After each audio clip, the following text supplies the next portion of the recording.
welcome to the live stream. I am your hostess, Jenna Moreci.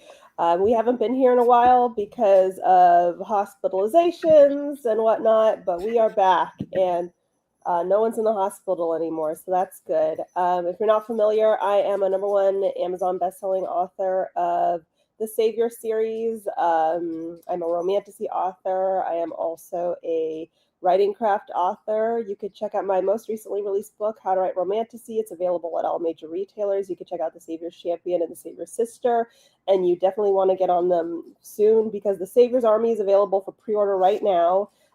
It's linked in the description. It should be linked in the description. If not, you can find the link pretty much everywhere. It's on my website, it's on social media. And if you pre-order The Savior's Army, which you totally should, if you pre-order it, be sure to save your proof of pre-order because there will be gifts and goodies for people who pre-order the book. I'm also a YouTuber here on this channel. I should have a video coming out on Wednesday. I sent it to my video editor kind of late, so there's a chance it might not be ready for Wednesday, but if it's not, then it'll come out next week. But anyway, that's the deal here. Iona, go ahead and introduce yourself. Hi, I'm IONA WAYLAND, and I'm a dark fantasy author, and you can check out Ashes on Amazon and audiobook, ebook, and paperback versions. And I also do crystal ball readings. If you're interested, you can check me out at creepycore.com, but also Creepycore and Folklore online. And my podcast is also called Creepycore and Folklore. So, the end. I think that's everything. And we do writing sprints on this channel, which is where we set the timer for 20 minutes and you work on whatever it is you need to be working. Kachu was like, I'm just brushing him basically, and he's like, But during the writing sprints, you work on whatever it is you need to work on for 20 minutes. And then at the end, we share our productivity. We will not be providing a topic for you. You are going to work on your work in progress. If you're not in the drafting phase of your work in progress, you can edit for 20 minutes. You can critique for 20 minutes. You can beta read for 20 minutes. The idea is to be productive for 20 minutes. Before we get started, does anyone have any questions? I am currently trying to find something to order to eat, but I'm in that perpetual struggle of nothing sounds appealing. Womp womp. So and relatable, unfortunately. Yeah. So like I know I need sustenance, but I'm looking at this and I'm like, well, I don't want that and I don't want that. So far nothing is good. So I'm looking at DoorDash deals. And like it inspires you. Yeah. So the Cheesecake Factory is like if you spend $45, they'll give you a free peppermint chocolate cheesecake. And so I'm like, oh, that like I'll do that, but I don't really like the Cheesecake Factory. So I'm just like, nah, nothing sounds good. I might just make myself toast. Like an adult. That's fine. That's what I did where I was like, I don't know what to eat, but I'm like actually hungry. And I just made ramen. I was like, this is it. This is how we need to live. I am trying to find some dark fantasy romance novels to read, but I'm having trouble finding ones with healthy relationships. Any advice? It depends on if you're looking at dark romance or dark fantasy. Dark romance is never going to have healthy relationships, so you're just screwed in that way. The only dark fantasy novel that I know of that has a healthy relationship is mine. Dark books usually don't have healthy relationships. It's usually not going to happen. So I wish I could be more help, but I can't. So yeah, what is everyone going to be working on today? I'm still looking at this, and I'm just. I actually have to do work. Womp womp. Womp womp. I have to sign books. Oh, that's something that we can do right now. I finally got the hardbacks. Oh, unboxing. So, and I'm so nervous. Like they need to look okay because I have used my glasses to butter their red. I've annoyed others, but recognize relationships are healthy. Yeah, exactly. So these need to be okay because I need to sign books, and if these don't look okay, I'm gonna cry. So let's unbox them together. The anticipation is killing me. Ooh, that's pretty. Is it right? Is it correct? Oh, No? no. No! The inside is correct. Okay, let's see. Wow. Okay. Well, is it maybe just this? Maybe the cover. Is it just that the cover got folded a funky way? Because you kind of can't help that. Like that's just whoever sometimes folded. that just happens. But Yeah. it's a little. This one's a little off center, and I don't know. I think that's how they folded it. I think. I don't know. Make the book naked. Take its clothes off and see if it's just folded weird.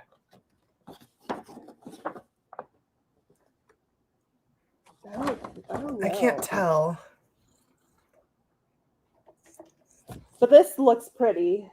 That looks gorgeous. That's so pretty. This looks. It's not foil, but it looks like foil is on it. Yeah, it looks really good. Color. But oh god, let's see. Let me try to refold it and see if that helps. It's so hard to tell, like, what the actual problem is. Yeah, I might have to talk to my cover artist. Well, let's see how the other one is, and if they're both like this, then you know it's a dimension problem. But if it's like, if it's just that one, then you know it was just someone, like the machine or the person just folded it. I'm gonna have to contact everyone who ordered hardbacks and be like, I'm sorry. Okay, here's the other one. Yeah, it's a dimensions problem. This one's even worse. Oh no. Oh yeah. I'm sorry. Because it's too close to the yeah. spine. Yeah, babe, I got it, but it's all messed up. What happened? Look at it. It's off kilter. It's askew. But let's look at the inside. It looks so pretty though. Yeah, I want to see the actual, like, let's see. The inside is a little messed up. It looks like I can't tell that way. Oh, maybe with the on the spine. Is that what you're saying? Okay. Well, I know what I'm going to be doing during my first sprint is emailing everyone saying, I'm sorry, but there was a printing issue. Yeah. Yeah. Well. It looks really pretty, though, even though it's leaning. The leaning book of TS. Pisa. God damn it. Okay. I'm sorry. Okay. Are you still sick? Oh yeah, but I'm better than I've felt in like weeks, to be honest with you. Good. I just sound horrible, but I honestly, I sound better than I did. Like all last week was not good. And then it was so funny because my boss was like, don't come in here if you're sick. Like, it's not cool. Like, don't be brave for a job. Like, no one gives you extra cookies and stuff like that if you come in brave for a job. I'm like, okay, I need to tell you multiple things. One, this is capitalist society. A lot of people have to work while they're sick. Two, I don't know you yet. I don't know if you would penalize me for that. Like, you know what I mean? Like, genuinely. And she's like, true. I'm like, and three, I do have like chronic illnesses. So like, if I called out every time I felt sick, I wouldn't be able to come into work. Like, so I know I think it was just a nasty cold, to be honest, but yeah.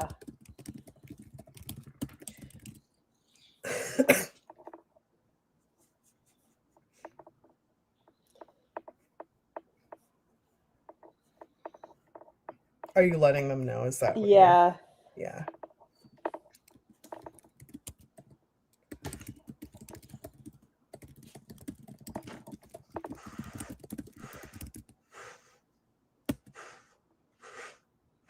I need to get Kachu's special brush because this one's great, but it's not getting in far enough or something.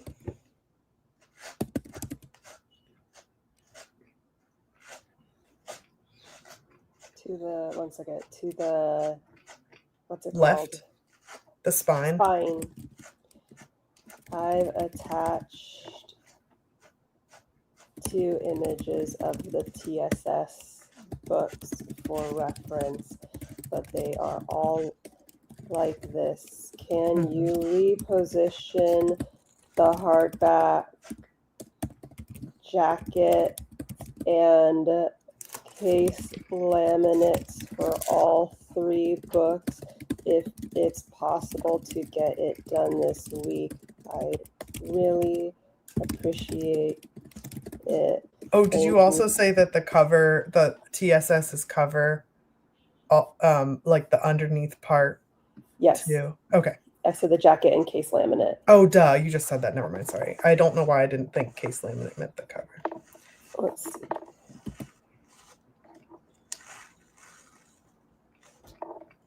This makes me sad. I'm so sorry. I was really hoping it would go smoothly.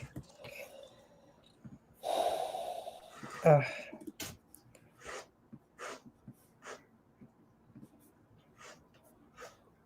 Oh, okay, well now I'm gonna have to email everyone who ordered a hardback and let them know that they can ask for a return if they want. I'm sorry. I mean, I can still get it to them. It's just not going to be here in time for Christmas. Yeah. Well. Oh man, I'm sorry. The covers are fucked up. Me too. They look gorgeous though. So I know they are. They are genuinely so pretty. Yeah, thank you everyone. I appreciate the kindness.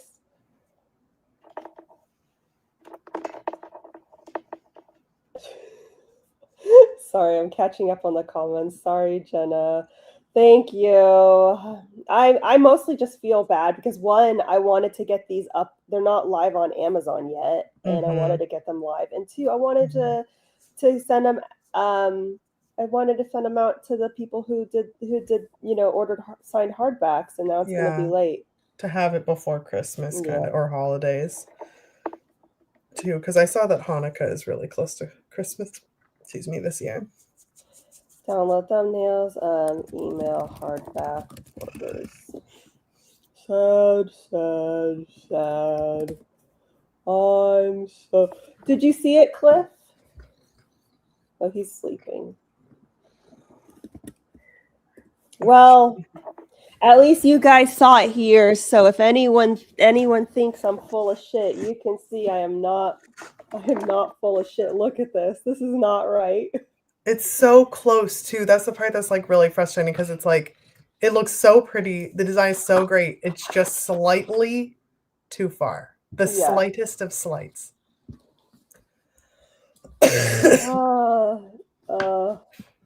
And the inside is close.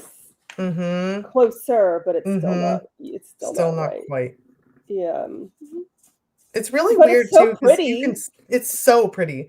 But that's the part that always surprised me because I had to do this with Ashes, where you put it on and it's like, this is what it'll look like. And you're like, yes, perfect. And like, are you sure you want it to print like this? You're like, yes, I lined it up perfectly. Everything's good to go. And then they print it and it's like, dun, dun, and it's like not quite right. And it's like, how did this happen? Like the mock-up looks fine. So Butters, come here. Come tell me you love me.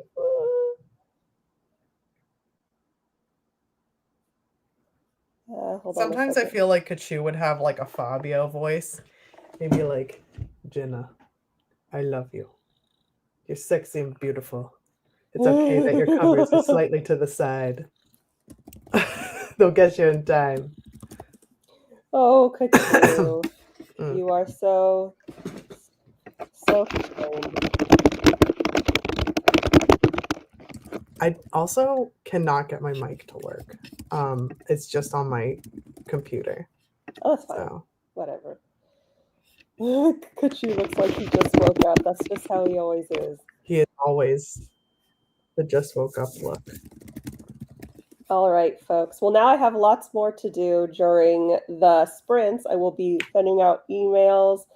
Hopefully my cover designer can respond fast. I said, please do it this week but I haven't spoken to them since November. So yeah, But it's like, please, like people are waiting. Like the people need you. Your time is now. Could you please?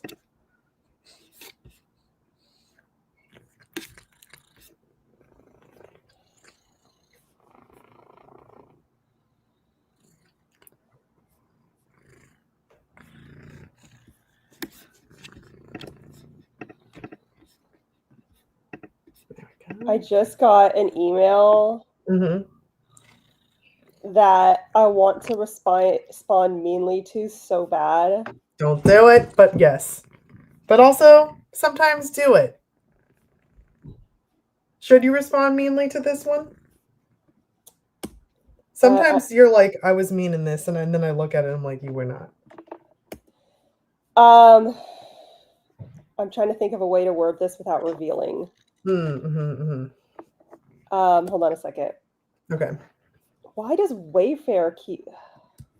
Wayfair's been obsessed with everyone lately. I'm glad I'm not the only one. I've never used them before. I have. That's my excuse, where they're like, hey, I used them once before for a cat like tree, and ever since then they're like, you probably need another cat tree. And it's like, no, it disintegrated. I was not a fan. They're like, how about this one? I'm like, I said no, and it just keeps going. Oh my gosh. Oh God. I really hope I don't have to shave Kachu, but he's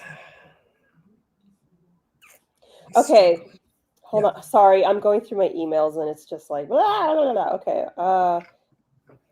Total sessions. Okay, that's nice. I'm sorry. That's fine. I feel like we're just kind of like working together on stuff right now.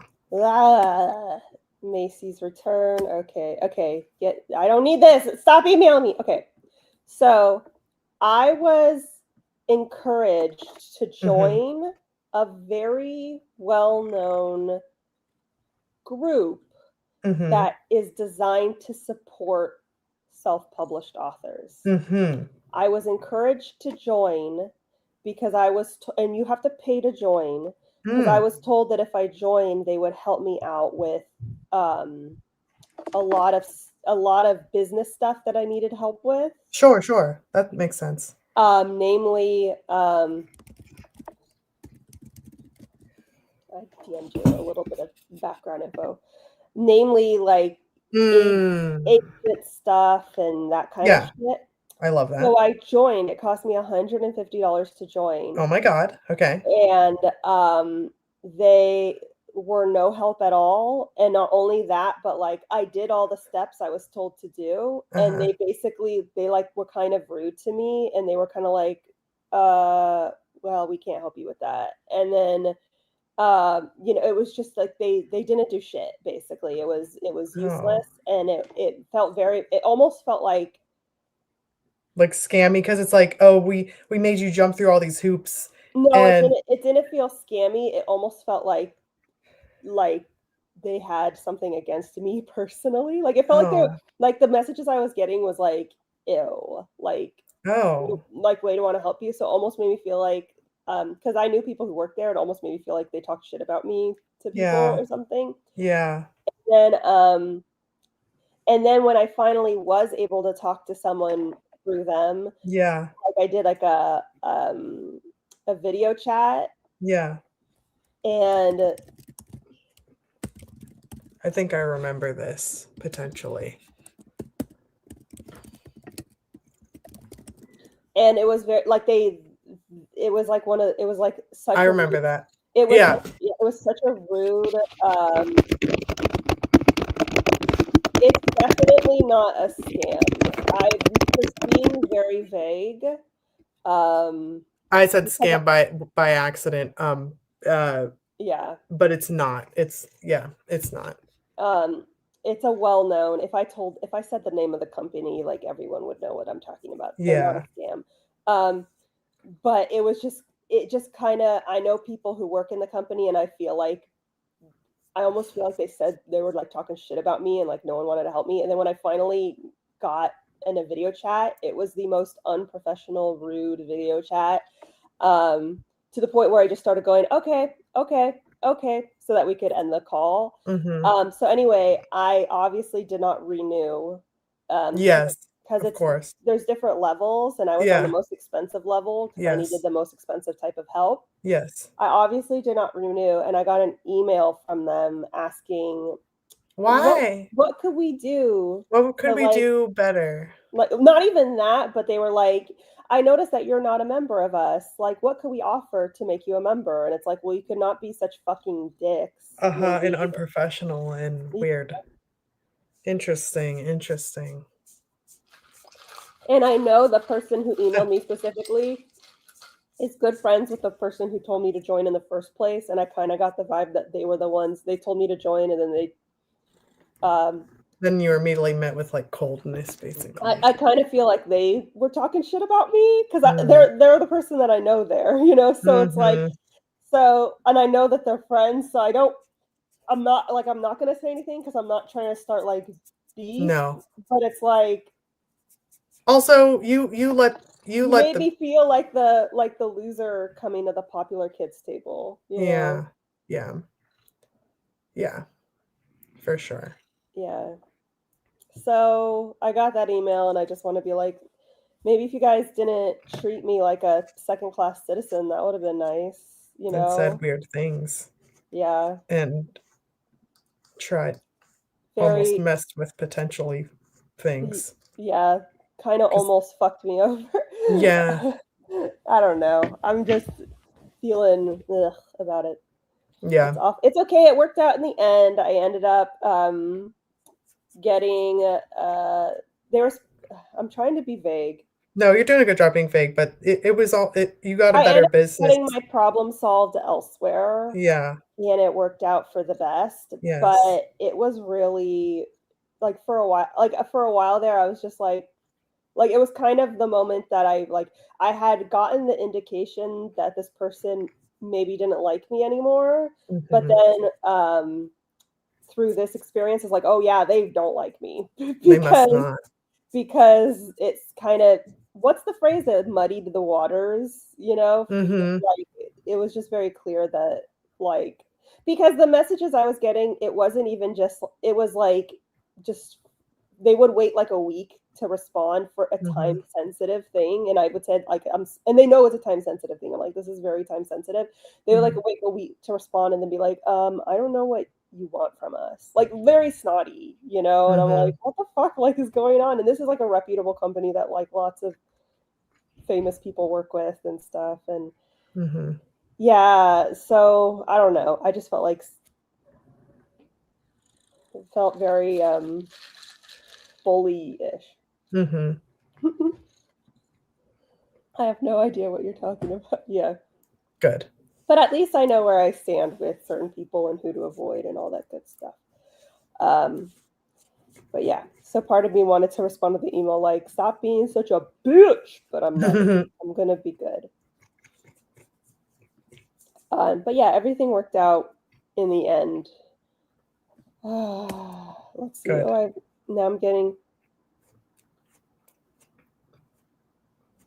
I'm getting so many of those chat GPT emails where they just plug in some keywords from your blurb and then they try to, would you be open to a concise idea that strengthens the stuff? It's always about like going to help people discover your book and like book clubs and stuff. God. The ones that have been emailing me lately have been like this, like spam emailing me is saying like, and it's very odd because it knows that it's like, well, they plugged in that I'm an author and then, you know, whatever. And they're like, why don't you make an app with us actually? And I'm like, what? No, about what? And they're like, actually, you could like make an app. And I'm like, that's enough of that. And they just keep really pestering to make an app. And I'm like, for what? Like, it makes sense if they were like, oh, we can help you with marketing, or it's just so random but yet specific And like multiple different companies are like, have you thought about making an app? And I'm like, what the hell? Like, this is not like 2010 Silicon Valley. Like, I don't understand. Like, I don't need to turn anything into an app. Right. I exactly. I've gotten those emails too, and it's like an app for what? An They're app for writing what? all of. I got an email from I got one from Stephen King. So Amazing. yeah, Amazing. I have it saved just because I think it's so funny. It is funny. Stephen King is like, oh yeah, like I don't know if you've heard of me, but.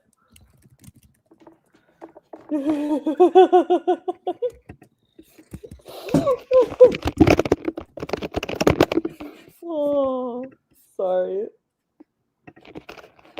I know.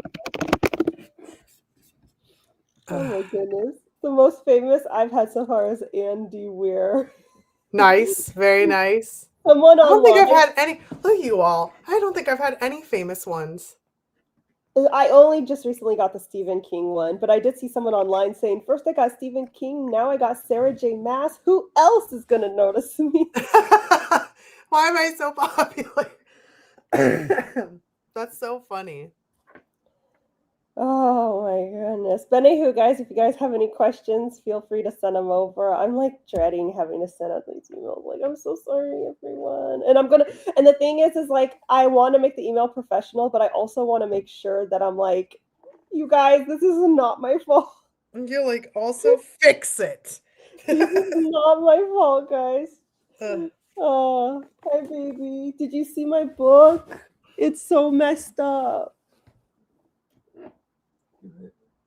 It's so messed up. Aww. Just watch. He'll be like, it looks great. Yeah. Can you tell that it's to the side? He's tired, so he might not be able to. Do you see what's wrong with it? No. It's to the side, babe. See how there's all this blank space? It's not centered. It's not. I love his like where he's like, it's beautiful. It's like, no, it's messed up. He's like, it's messed up. But it is really beautiful. And it's just noticeable enough. You know, like it's so close. That's the part that's frustrating. Yeah, hold on a second. But look, the back, the Savior's Army. Oh, it's so pretty. It's just such a pretty book. It's so pretty. Look at this. Whoa. I'm getting all hardbacks. Like I'm going all in. Like I'm getting all 3 hardbacks. God, I'm so mad. I mean, like, it's just, I just feel bad for all the people who ordered it. Like, what the fuck?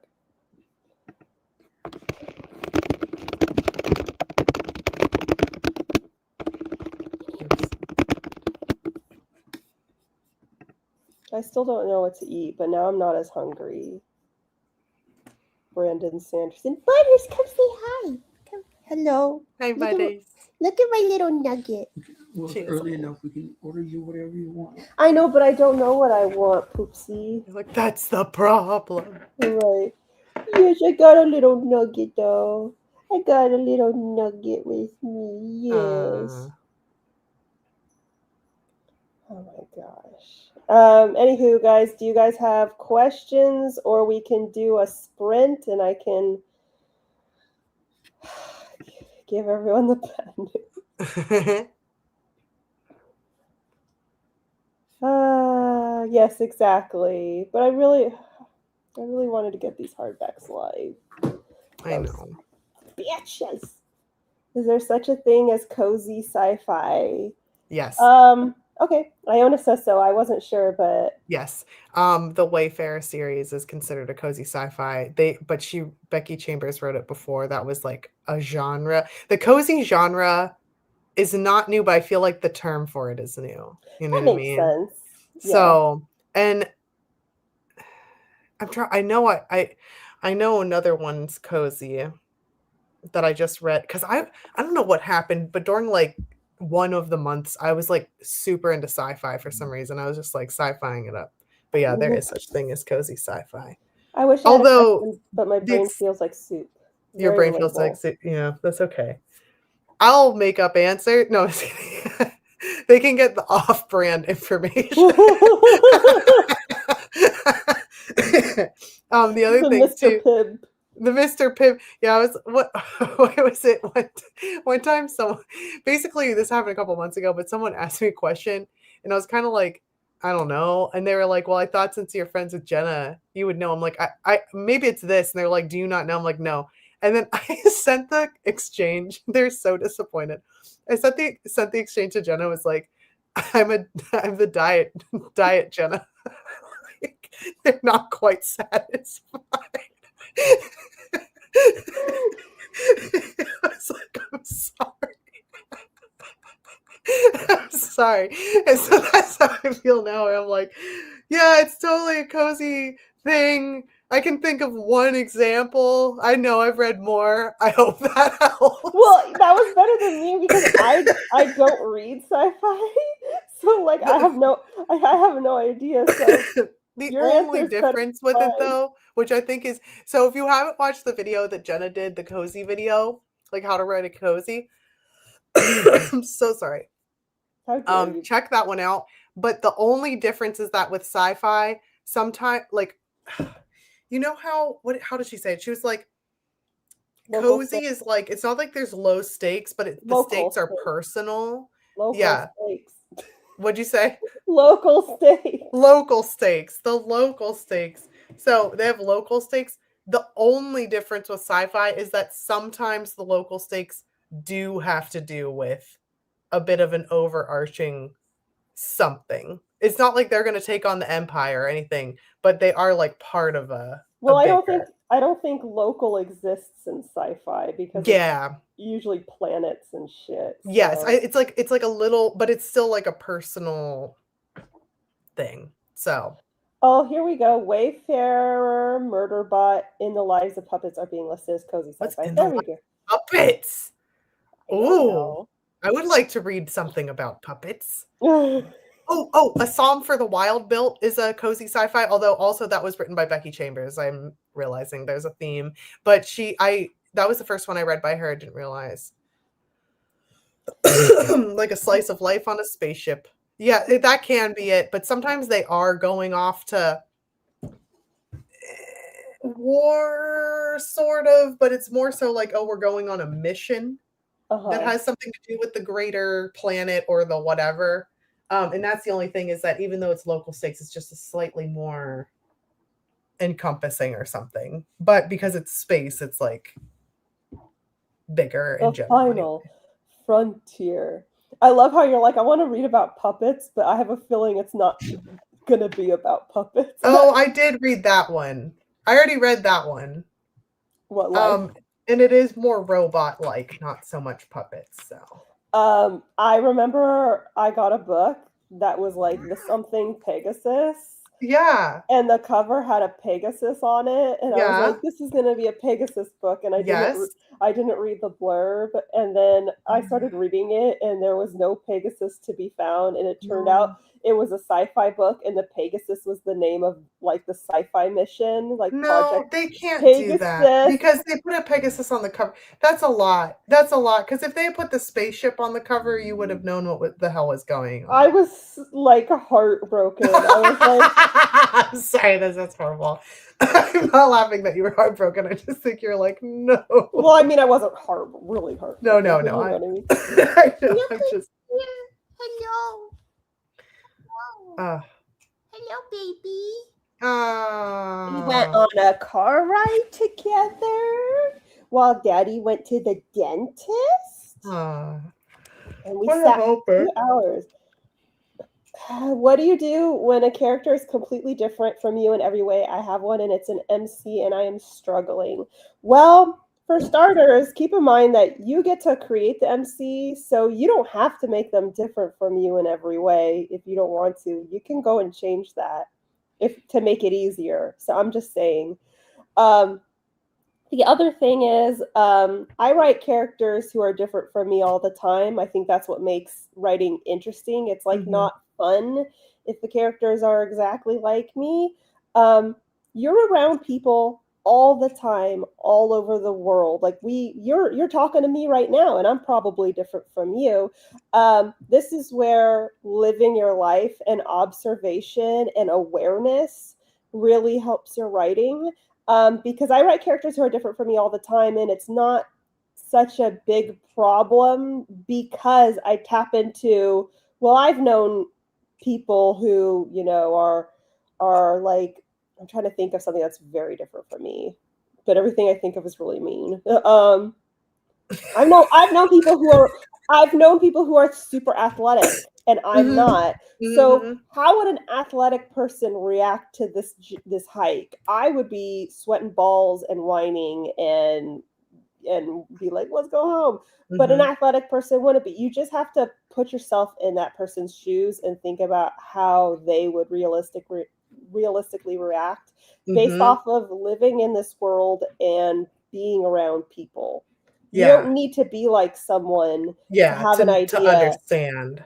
Iona and I can be very, very different in many ways, but it's like if I'm I'm shopping for myself online, Iona and I have like very different styles, but I can look at something online and be like, oh, Iona would love that, you know? You do that with music really well too. Oh, thank you. There's also a lot of overlap with our music, but you're just like, oh, you probably like this, or like you'll see something, you'll be like, oh, I feel like you like this color. And I'm like, oh, I do. Like if I see something in like a burnt orange or like an olive green or something. Look, I'm literally here. 1 second. Look at this. Look at this. I wore this with combat boots today, and it's like it's fine. But it's like, and Jenna, like, I don't like, I'm not dissing myself, but Jenna would never wear it, like, ever. but I'm just but not you're not a dress lady. Yeah. Where that's like kind of all I wear, because it's an outfit all in one. Like I'm just like, it's so. It's like, not a diss to say I would never wear it, because the reason I would never wear it is not because it's uncute, because it is cute. It's just not me, and I wouldn't be comfortable in it. But it is like, I could still look at it and acknowledge that it's cute. I just would feel very uncomfortable in it. But that's exactly like the thing, because also a lot of our sensory things are like polar opposites, but they're in the same. It's so interesting because it's like in the same vein, but they're the opposite sides. Yes. It's funny because I do have a dress that I think you would wear, but I think the reason it overlaps both of us is because it's like a burgundy color, and I love burgundy, but burgundy is also an autumn color, and it has the little like floral detailing. But I only got it because I needed a dress for and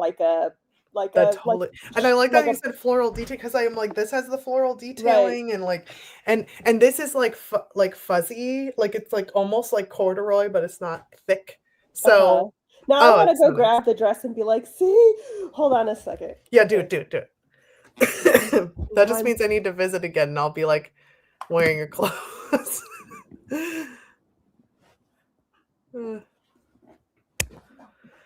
I don't know, Sean and Thomas. I think you could wear it. It's A-line.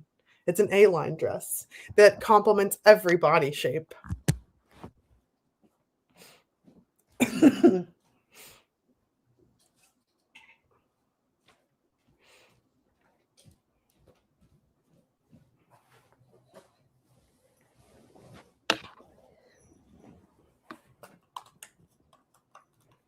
Okay, now that I'm looking at it, I don't think the floral pattern, like the color, is your style, because the floral pattern is pink and red, but the vibe is. Oh yeah, actually, I have a super similar dress to that, but it's that green one.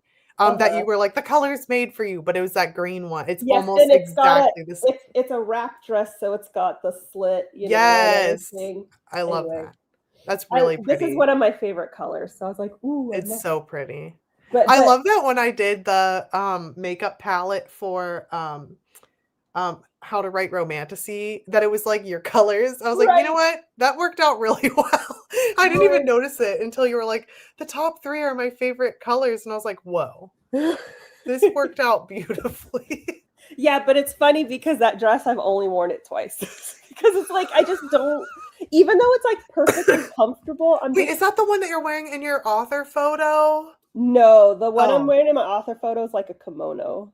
Okay. And Okay. it's red. It's like an orangey red. I might Oh, you're still right. have that too, but it's just a shirt. But I've only Okay. worn this dress twice. It's because even though it is comfortable, it's like I'm not comfortable in dresses. I'm always afraid that my butt is showing. I I get need it. to feel something on my ass to know it's covered. I need my ass squeezed at all times. Yes, to exactly. know My it's- butt needs to be supported. I'm a more self-kid lover. If Cliff was awake, he'd be Let's like, see. I'll do it. Right, he would. Appreciate you and excuse the typos getting used to. Don't worry about the typos. Do not worry about Ergonomic it. keyboard sounds really cool. I'm more comfortable in skirts just because since they stop at the waist, you can feel it more on your butt. So, well, this stream is already in a good place. Yes, I'm recovering from the stupid book. You know what we need? A cyborg reading challenge. Do it. Start it. TM Sparrow's in charge. The Just book kidding. I'm reading right now is so bad, but I'm this time I went into it knowing that it would be bad, and Good. I went into it. This is like an exploratory. If you guys are in Cyborg Central, you already know. So there was spilling the tea. So back in my earlier days of YouTube, when I had a lot of subscribers, but like less than 100,000, I'd say I had like about 50,000 subscribers. There was this author who was trying to become my friend, and she flat out told me, she's like, I just want to be your friend because you're popular and I need help. Like, ha ha ha. Like she flat out told me she was using me. People do really tell you who they are eventually, huh? Yeah, I mean, but she said it like, ah ha ha ha. But she, I'm like, yeah, I believe you. And she sent me her first what eventually became her first book. And basically, I just need to clarify something before I get into it. We all know that there are lots of books where the main, like lots of romantic books where the main guy is rapey in the sense that he is abusive and that he does it like it'll be dubious consent, and it'll be one of those situations where objectively speaking, based on the definition, it is rape, but the author is twisting it in a way where they're like, romanticizing it. Yeah. They're saying like she liked it, so it's okay because even though he forced himself, she liked it, and they're in love. So we see a lot of books like that. I need to be 100% clear. This book is not like that. It is worse. So the main guy is like constantly sexually assaulting the main girl over and over again, and every time he does, she is horrified. So not only does she, like in the other books, I mean, I hate to say at least, but it's like at least she liked it, and in these books she doesn't even like it. Like it's not even explained away, like tried to be minimized. It's like as bad as it is, and it is what it is. Like with those other books, you can kind of tell that these authors are probably really into CNC. Yeah. And with this, it's like, at the very least fantasizing about it. Yeah, but with this, it's like, oh, she wants to be like violently attacked and horrified. Like these read like horror books, and then the guy never gets better. He just kind of wears her down, and he remains an asshole. But then by the very end, she's like, oh, I think I love him, and that's it. So that's the kind of book she wrote, and I was horrified, and an acquaintance of mine critiqued for her and was like, you need to change. And this is an acquaintance who is like not like who is problematic and is not like for healthy relationships, and even she was like, this disgusted me, horrifying. You need to change this. So anyway, and then if you were in Cyborg Central, this is the person who literally asked me if I'd split my YouTube channel with them. Because at the time that was a feature on YouTube where you could split a channel between two users. I don't think I know what that means. It would basically mean that my channel would be half writing with Jenna Moreci, half her, so that we would you have the same login, maybe. No, we would have separate logins, but it would all go to the same channel. It's not a thing anymore. Okay, sorry, I don't think I believe you. I haven't. It's not a thing anymore. But okay. Yeah, and imagine if even a problem. Yeah, the person who said this is like a misogynist and a racist, and even she was like, "You got to change this." But anyway, so she wanted to split the channel, and she's like, "I need the subscribers, like the 50,000." It's like you have no one, and like it was like I would be. How does this benefit you in literally any way? The friendship isn't real. She's writing horribly awful things that you don't want to associate with, and she's a little scary because of the things she's fantasizing about. Yeah. So like, what are you supposed to get? How is this helpful for you? So when I didn't split the channel with her, she went on her merry way because she couldn't use me. But since then, she's doing really well. She has released over 30 books. She is a USA Today bestseller. Like, what's happening? I would say more power to her, but this is not someone who should be getting, attention. But anyway, in one of those Stuff Your Kindle ebook sales, I inadvertently got one of her books. So I got it for free in one of those Stuff Your Ebook sales. At least it's free. Yeah. That's good. And I was going through my Kindle and I saw that one of her books was there. And so I was curious, and I already knew. And since then, after she wrote that first book, she started writing 2 others while talking to me. And it was the same deal where it was like a full-on violent rapist. So I know that that's her thing. And I decided, it's been years, so I looked up her stuff. All the books are like, he is going to break her down. And her author bio was like, I like bad boys. It's like, these are not bad boys. These are sex offenders. But okay. Yeah.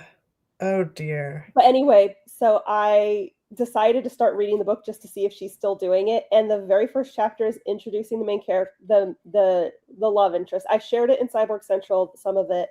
But basically, he full on sexually assaults her. And when she pushes him away, he's like, I'm going to break you. There's nothing you could do. I could fuck you in front of your father, and there's nothing you could do about it. And I'm going to have that really turns me on. Right, breaking you. And she's horrified. And she's like, I don't know what I'm going to do. I don't know how I'm going to survive this. And it's just like I said, it's not even like, oh, I'm scared, but I'm aroused. It's not even like that. It's not even like, ooh, he's scary, but sexy. It's not even that. It's full on like, I am horrified of this man. And it's like, this is just, she's written over 30 books of sex offenders wearing a woman. Oh my God. It's just like, okay. But anyway, so I'm reading it. And just to kind of see, and it's weird because it's been like 7 years and her writing style hasn't improved or anything. It's I've never told you about her. Okay. I forgot she existed. I literally have never, I don't know, but that is unfortunate. Yeah, I forgot she existed until I saw this book in my Kindle. But yeah, all that said is I'm like curiosity reading it, but I'm very surprised because her writing hasn't improved in this time, and it's just 30 books. That's the same story over and over again. Woman gets raped, and it's very clear at this point, like when you write the same exact sexual situation, 30 books, like, well, this is clearly some kind of fantasy, and it's like, maybe this is something you should be dealing with in therapy. Yeah, because that actually can be beneficial in therapy. But I'm going to be a little off base, but telling you something privately, but I'm going to be a little out of pocket, but let me touch you.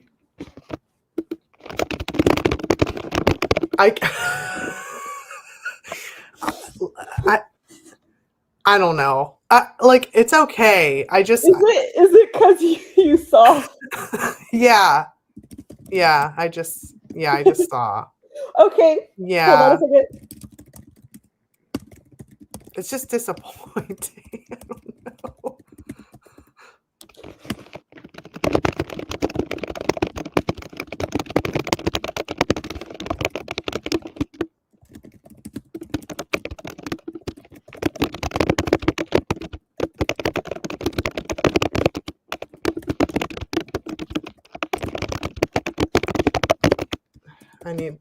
I'm gonna send you this too. What's crazy is she's trying to show her boob in her picture. I know. Okay, hold on. I know I sent you this person did this before, but Mhm. every time it makes me want to rage because No, it's is it like this one where it's the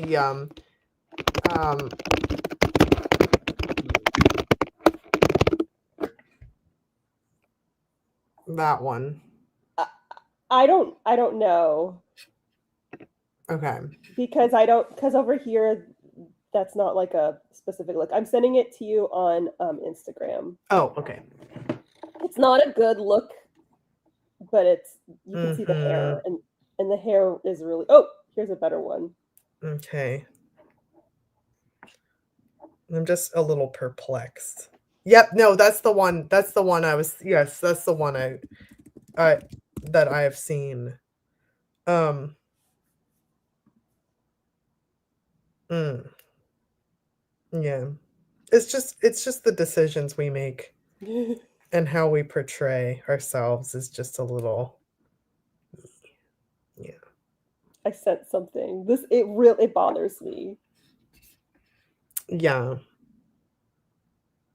Yeah. I just saw.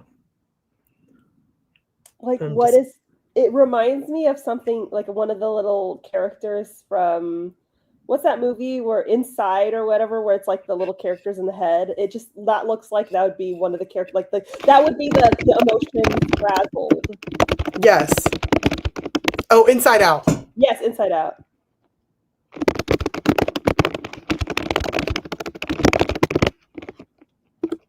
I just made this realization from the second one you sent Shut me. up, you are right. No, really, like especially the second one, even the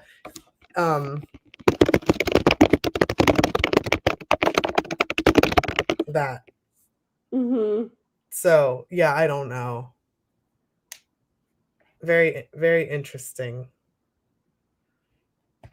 Oh my goodness. Anywho, guys, we are done with the tea. Tappa, tappa, tappa, tappa, tappa. Yes. But anywho, so that's the tea. So that's the book I'm reading right now, just out of like a sick curiosity of like, oh, are you still as this messed up? And it does seem is the person who wrote that a well-known author? They're a USA Today bestseller. I'd say yes. And actually, whenever I looked up the person, there was one of the titles that I had heard of, I think maybe, but yeah, so I wouldn't they say they're a well-known author because most people when they say a well-known author, they think of like Brandon Sanderson. So no, I wouldn't say oh, not a household name. but they are I would say they're Success. doing well. Yeah. But the thing is I don't even know if successful is the right word because they are a quantity over quality writer. And so, when you have 30 plus books, I do have to say it's moments like this where I'm like, I can write more. Like, and even if they turn out not good, it would be okay. yeah. So it's like it depends on your definition. I wouldn't say they're a well-known author, but I would say that they're supporting themselves off of it, so they're doing okay. But I wouldn't say they're well-known. I never see them on my feed or anything like that, even though we write the same genre. Hold on a second. Let's look on social media. No.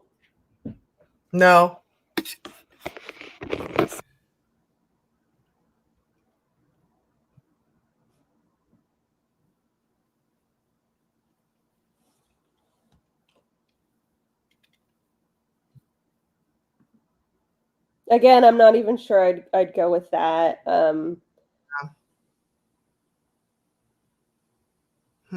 Because again, we're in the same genre, and this is the first time I've ever seen one of their things. Oh yeah. Also, hold on.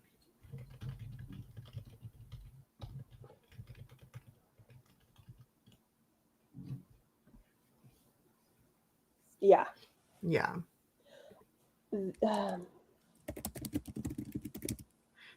It reminds me of that post that I saw where someone was like, I did it. I finally finished such and such. It's some guy, I don't know. Such and such's whole book, every book he's ever written. And the person goes, are they any good? And he's like, no. Yeah. It's like, I can't say this out loud, so that's why. No, yes. Okay. Yeah, that totally, it's like, it's a little like, yes, that makes me think about it a little bit differently. So, yes, they're a right to market author, which usually means, and a rapid release author, which means that they're releasing a lot of books in a year, usually like low quality, high volume. But anywho, I'm not trying to. I've already been shady enough. 4, 5, 6. That's awesome. And whenever you said 4, 5, 6, it's been 56 minutes. So 5, 6, 5, 6. I just can't hear 6, 7 ever again. I'm so sick of that. It's funny because I only see it on Instagram when people are making fun of Gen Z children. Mm-hmm. No, it's not a Gen Z term. It's definitely Gen Alpha. Oh, okay. One of those. They're making fun of the youths. The youths. It's just funny. It's just funny because a lot of the stuff the moments that I have, I'm of course like very private about it and I don't use names or anything, but I'll be telling my husband about it and he's like, I sometimes get teacher talk like TikToks in my feed or in my For You page. He's like, and a lot of what they talk about seeing are things that you're experiencing. And I'm like, I get it because it's like me working with a bunch of kids. So, right. But I just think it's funny. I was like, every time I walk into it, I'm like, no, please. I don't need to know. Please don't say 6, 7 again. Right. I actually have a shade ball. Hold on a sec. Oh, yeah. Justin got it for you. Yeah.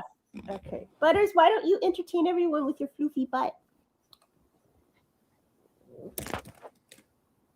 Yeah, see, a little Celtic wolf gets me. I teach primary school, pre-service teacher, but also doing placements and also tutor at a center. And I'm so sick of 6, 7 every 2 seconds. I'm over it.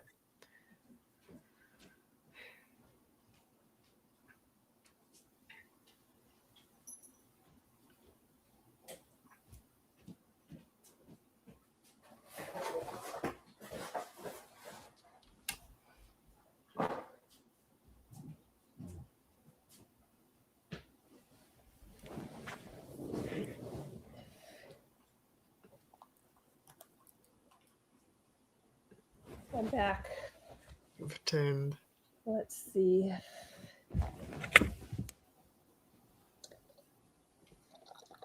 Anyone want to ask the shade ball a question?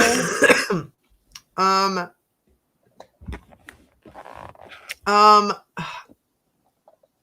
feel like I have a shade question. Hold on.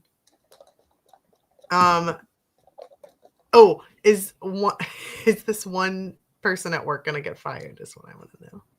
It says too shady. Try later. Oh,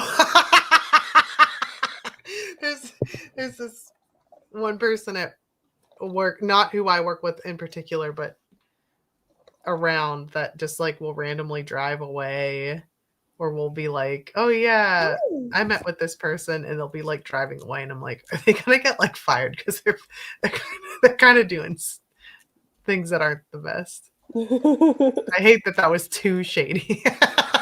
Too shady. Let's see. Come on. I keep getting the angles. Let's see. It says, Shantae, you stay. No! Oh no! That means no, they're never gonna get fired ever.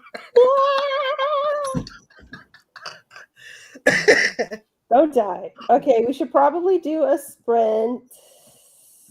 I am going to do the emails.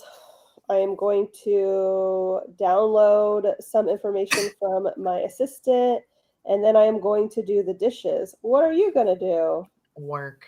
I don't have to do anything. I've decided to keep 2 jobs, so I'm doing my second job. like Very a nice. boss.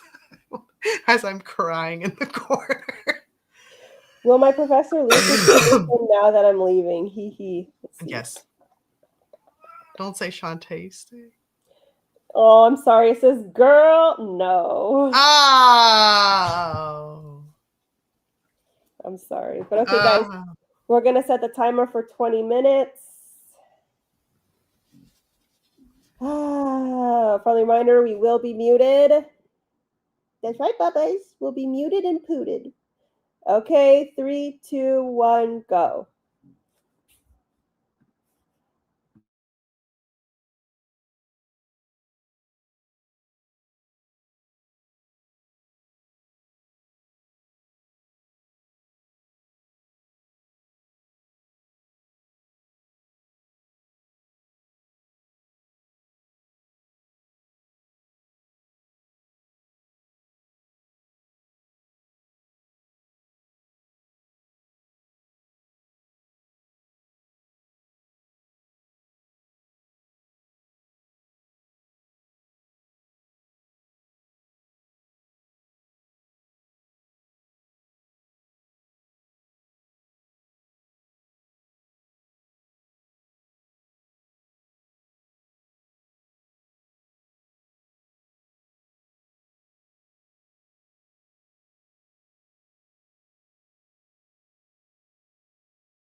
All right, folks, how did everyone do? I will go first. I finished the dishes. I downloaded a bunch of stuff that my assistant sent me, and I drafted my letter, and I wanted you guys to hear it and tell me if it sounds okay. I definitely want to hear it. While I'm listening, I'm just inputting a little bit more data while you're reading. You can say what you did. Oh, I'm just doing work. Like it's just data analytics stuff, which is just fine. I like it fine, but I'm like I'm almost finished inputting this, so I'm just doing that real quick. But I want to hear what you. Well, first, let's see, how did everyone do? Oh yeah. 372. We care about other people, and I want to hear about how they did. I'm so sorry.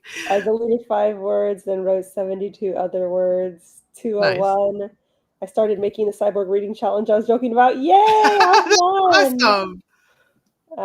Just editing. I spent the whole time doing research, but it was very productive.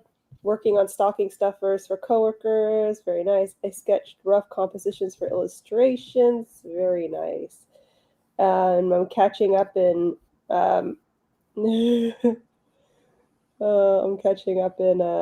Cyborg Central. All right. Okay. So here's the letter. Hello there. Thank you so much for pre-ordering signed copies of the Savior series. I really appreciate your support. Unfortunately, there was a major printing issue with the hardback copies of the Savior's Champion and Savior Sister. Because of this, I hate how that sounds. I have to have new copies printed and shipped, and I cannot guarantee they'll arrive before the holidays. I sincerely apologize for this inconvenience. If you'd like to refund your order, please let me know, and I will handle that straight away. If you are comfortable with waiting for the new copies to print, I deeply appreciate your patience, and will let you know as soon as your books are ready. Thank you for your understanding. I think that's good. I think I get why it's in there, but you could potentially take out major and just put a printing issue. But okay. Major does show also, like, if you're trying to convey, like, I don't take this lightly kind of thing. So I get that. And then also you could say, I need to have, if you want to not have, I have to have. I need to have new copies printed and shipped. Very good. Synonyms. We love to see them. Cinnamons. Thank you, everyone. I will send these out in the next sprint. Womp womp. Genuinely, I don't think, I mean, maybe they will, but I don't think people are gonna, I think this is like a treat yourself / treat a friend, and it kind of doesn't matter if it's coming for Christmas or not. You know, like, not even with books, there are so many times where I'm like, it's coming in the mail eventually. Basically, yeah, but I need to give them the option. Yes, I like that. Definitely give them the option, but I just don't foresee there being like a major overhaul. Also, speaking of that, I almost forgot to order it's a white elephant gift. Oh my god, I forgot to order it. Hold on. I'm getting an existential duck. An existential crisis duck light. Have you seen this before? I'm going to send it to you. I've seen a duck light before, so I'm going to It has a little butthole. Hold on. I'm sending it to you through there. Someone tagged the Savior's Champion in a pick a cozy drink, get a book. Oh my gosh, what drink did they pick? That's perfect. Yes, I've seen this guy. He's so cute. I thought so too. They picked the Savior's Champion got mulled wine. Oh, that's perfect. The Savior's Champion by Jenna Moreci, dark, smooth, and still makes you feel warm and fuzzy. You'll ship to Blayla and still get violent tournament vibes. Mm-hmm. Very cute. I was following the eye. Yes. Following the eye. Was following. Mm-hmm. That's Fleet Foxes. I was following the eye. Well, this is the Pentatonics version. Oh, nice. Following the eye. Was following the eye. Was following the eye. Was following the eye. Was following the eye. Was following the eye. I've never heard this song before. Really? Yeah.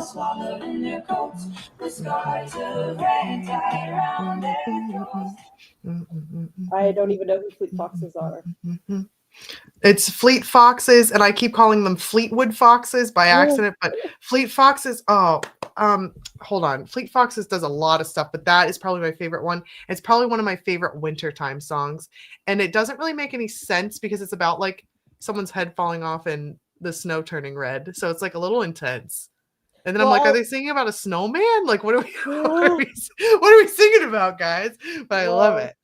I'll look it up because I liked that beginning. But sometimes you just like a cover, so I might like that. You might like the cover, but the original sounds great. And it actually has more of like a bassy guy voice, and I think you like bassy guy voices. What was that? I said I'm kind of craving cheesy. You're kind of craving what? The cheesy bread. The cheesy bread. Nice. From cheesy what? Bread. That you ordered last time. Oh, from New York Pizza? Well, we can get some more, babe. We can get pizza. And then maybe we can get a pizza to share. Okay. Are you okay with the fact that it's not gluten-free? Yeah, I've been doing pretty good with that. I won't go crazy with it, but Okay. Hold on. We figured out what we're going to get. We're going to get pizza. Good. Pizza's great. Um, I love how Jay is like, no, they're following a pack of swallows in the snow with their red breast feathers. I'm so sorry. I thought someone got beheaded. And I was like, I love this song. I had no idea it was about like snowbirds, basically. now I need to see these lyrics. I'm so sorry. I thought they were. I'm sorry. I had no idea.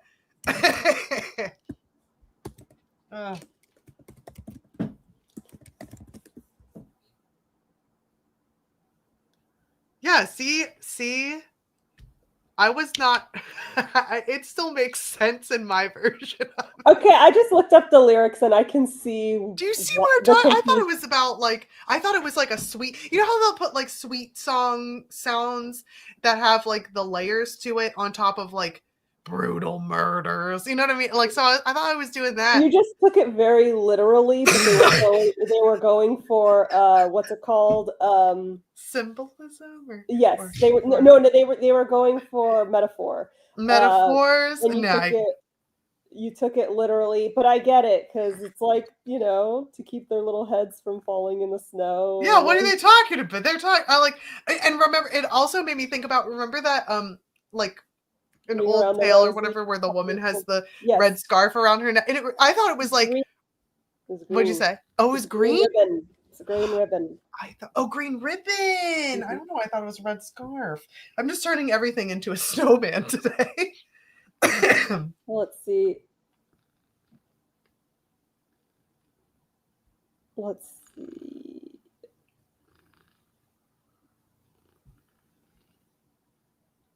Iona's here for the carnage only. It's saying, okay, I pulled up the lyrics, so I'm gonna Fleet Foxes away. I was following the pack, all swallowed in their coats, with scarves of red tied round their throats to keep their little heads from falling in the snow.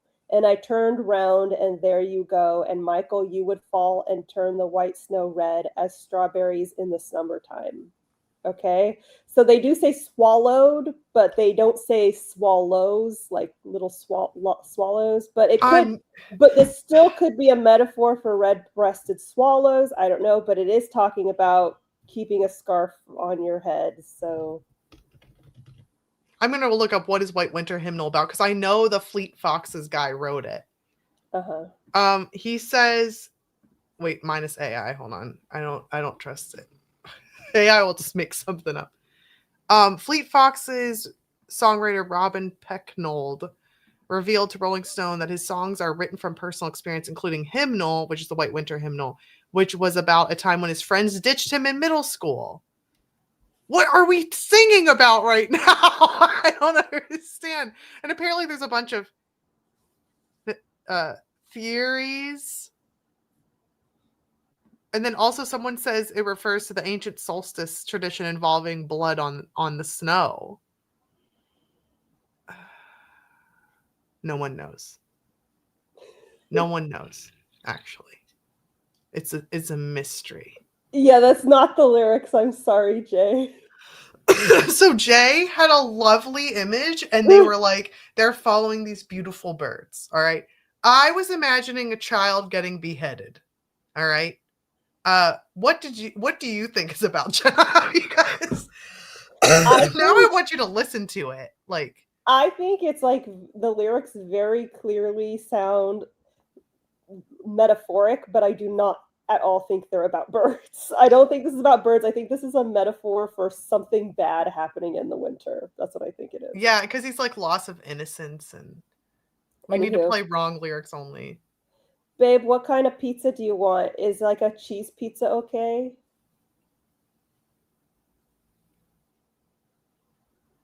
Clifford Tomlin, He's lost to the dream world. Yes. what kind of pizza do you want? Whatever you want, babe. Is a medium pizza okay, or should we get a large? Large. Okay.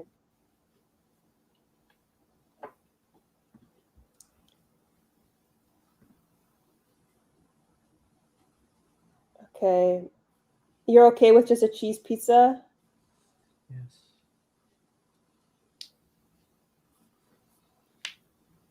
Okay. Whole toppings. Select up to 34. I just want extra cheese. What would happen if you put 34 times? What the hell? What do you mean? Whenever I worked at Jerry's, the place that accused me of stealing, but all three sisters were embezzling from each other. Remember that place? Right.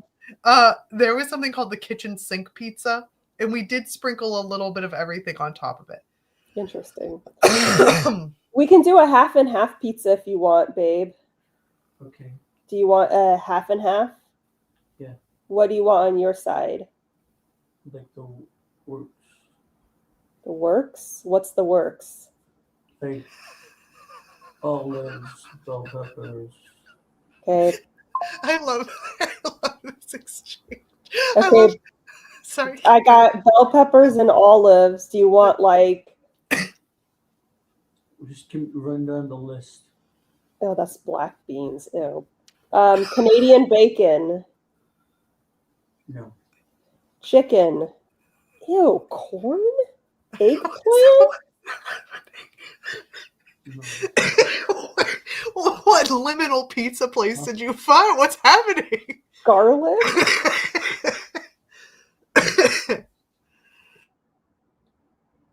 Onions? Ham? Linguiça? You love linguiça. Okay. Chorizo? No. Onion? Linguiça. Pepperoni? Yeah, do pepperoni. Okay. That looks really good. So I got you pepperoni, linguiça, olives, and bell peppers, okay?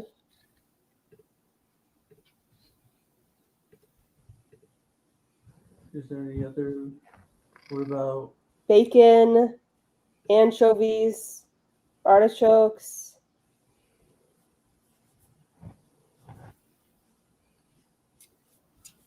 Sorry. There's a lot of weird shit that I'm skipping.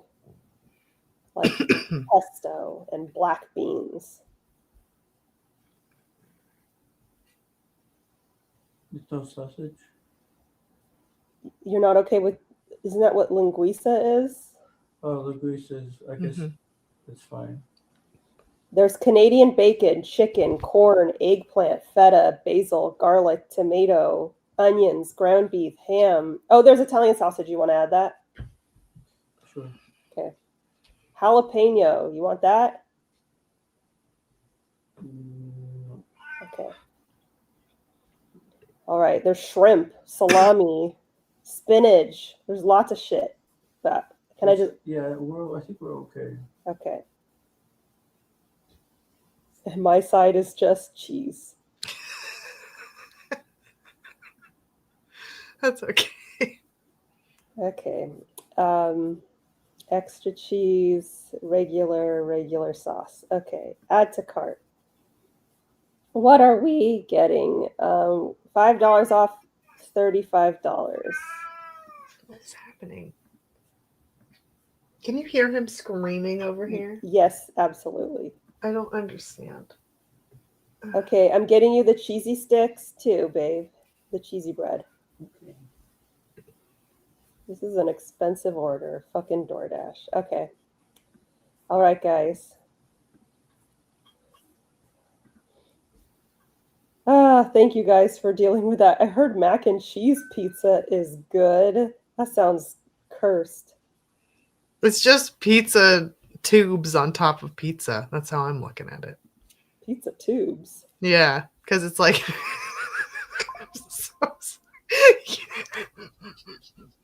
just pizza tubes. You sounded so offended. I don't get it. No, it's like dough with cheese on it, like Yeah, but it's like a totally different, yeah, but I'm just like, well, different vibe. When did I eat corn on the pizza? Yeah, like corn on pizza? What the fuck was that? I don't know. Also, I totally would try for some reason But the way you said Jay pizza- right here, who's never heard of linguiça, has had green beans on pizza. I Yeah. will never forget that because I True, read that and was like, what? Oh, What? Green beans on pizza? That sounds cursed. Also, I checked my box of books, the paperbacks, and they look great, but it's not all of them. So oh I guess, my god. so I'm like, it's fine. It's fine. It's fine. I don't have all of them, but it's fine. Green beans sounds neat. You are wrong. It does not. No, canned. Oh, okay. That makes all the difference. That makes it so much better.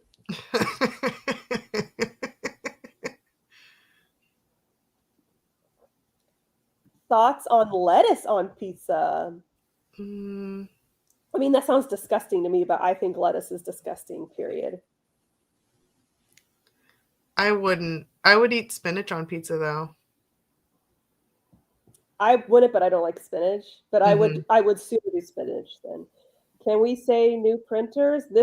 There is no other printer. This is like a monopoly. There are other printers, but this is the printer that has the best distribution. So if you talk to any writers, they will tell you Ingram Spark is just a huge ass bitch to deal with.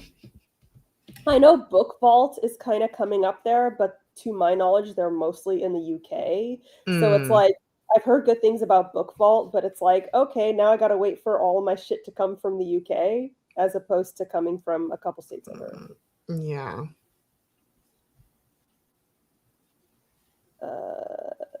Taco salad pizza. Pizza Inn does taco salad pizza and it's the bomb. Y'all tripping. Pizza Inn? Is that a Midwest thing? Pizza Maybe. Inn. Oh no, there's one in Vallejo. That's cool. So I've never heard of this place. But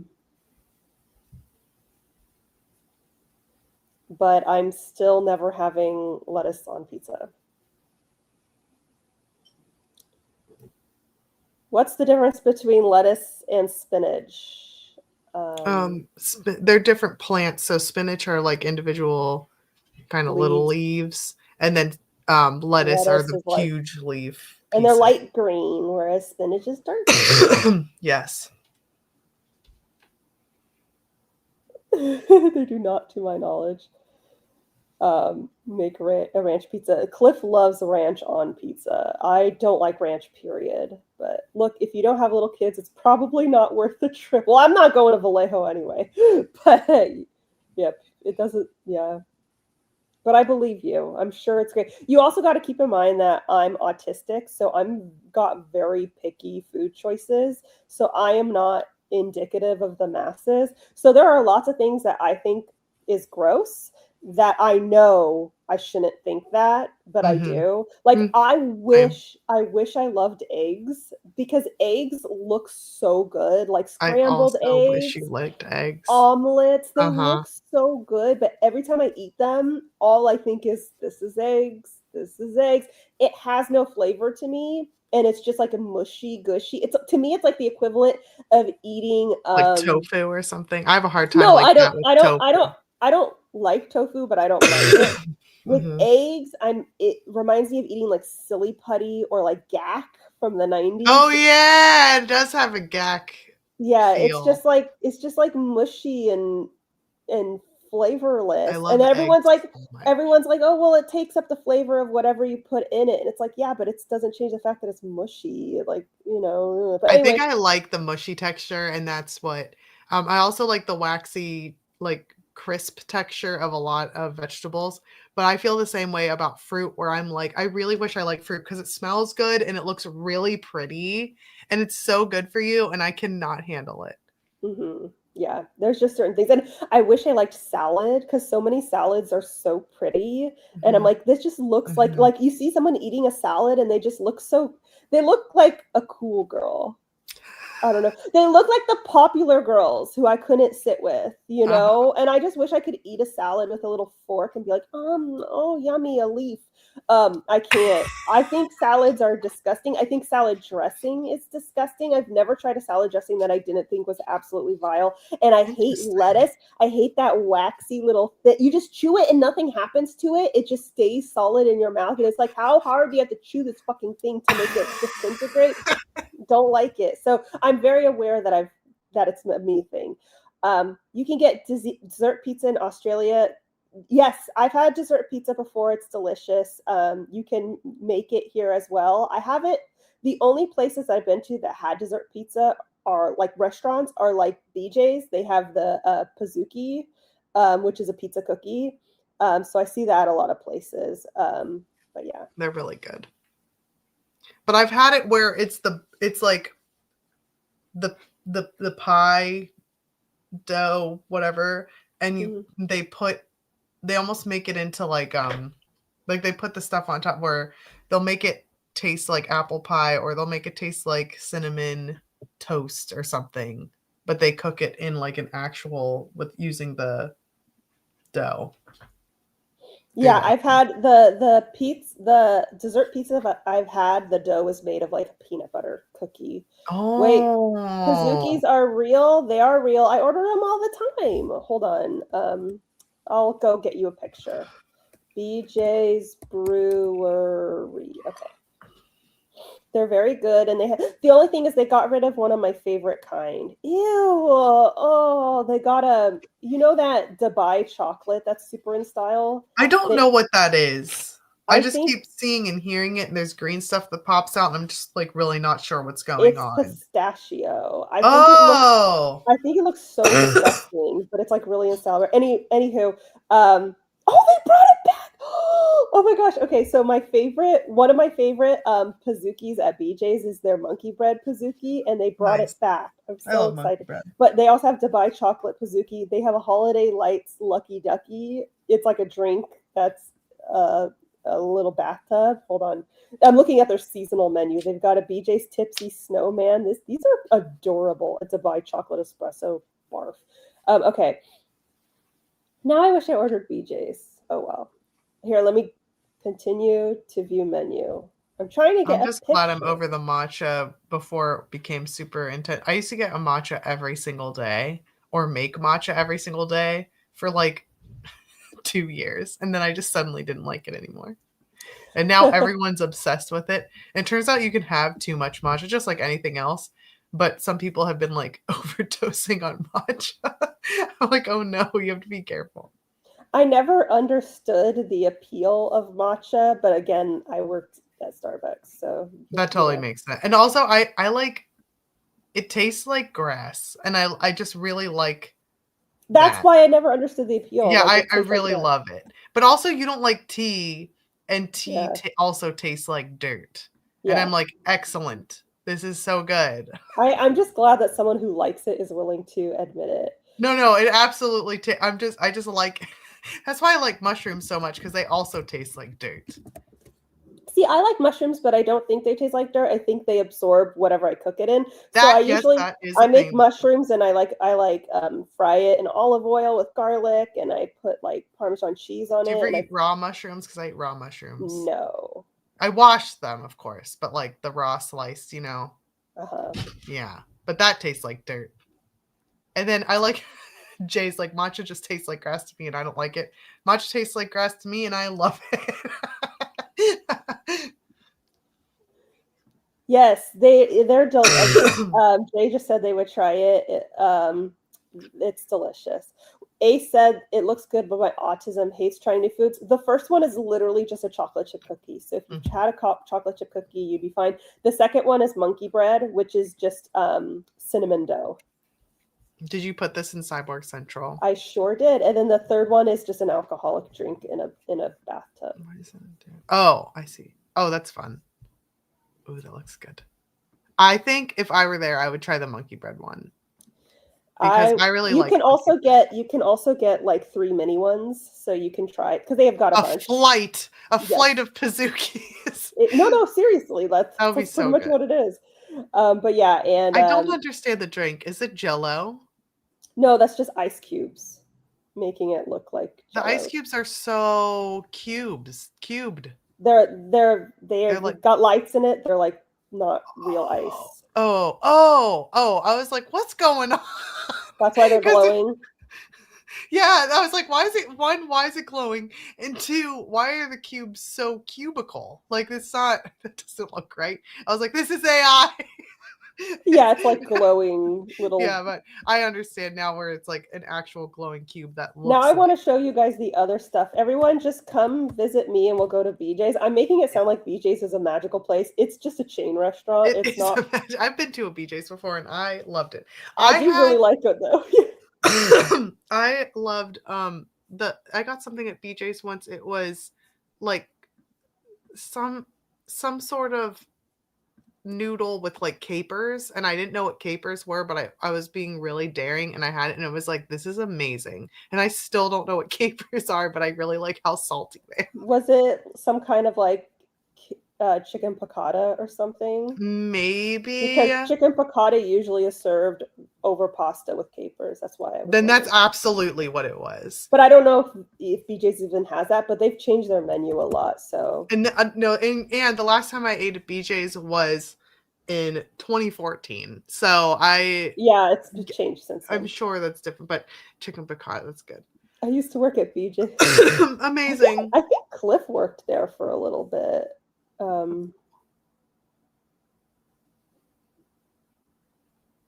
The first time I heard of Pazookie as a concept, I fully assumed it was something they came up with. No, it's a real thing. There's also another place that I've been to that's a pizza place, and they have a cookie pizza. Cookies. Okay, I like see. a Pazookie, they just reversed it. I feel like these are like the designer dog of dessert. Oh, I get it now. Yeah. But yeah, I like the little snowman guy, except I don't normally like milk-based alcohol. Like when people get like Irish coffees and stuff. Oh yeah. White Russians. I don't like those. My husband hates anything dairy related alcohol as well, because he's like, I don't know why it's not spoiling and it tastes kind of weird, and like, yes, also like that's why I don't like iced coffees. I don't like melts it down, and like I don't like it when you put ice in milk. I don't like that. I love when you do that. I don't like that. Do you want me to be super gross? I like when it melts a little bit so that it's thinner. The only time I'm okay with that, I'm okay with that is milkshake, because it's blended up. Like I can do that. But when it's like, then it adds to the texture too, which is nice. Fortunately, the BJ's in my town is not. Oh no! Well, also, sex work is real work. Well, there's also like a chain store called BJ's, so they might be talking about that, but it's still funny. But yeah, I've never like when I make like iced lattes, I'm like, this is just gross.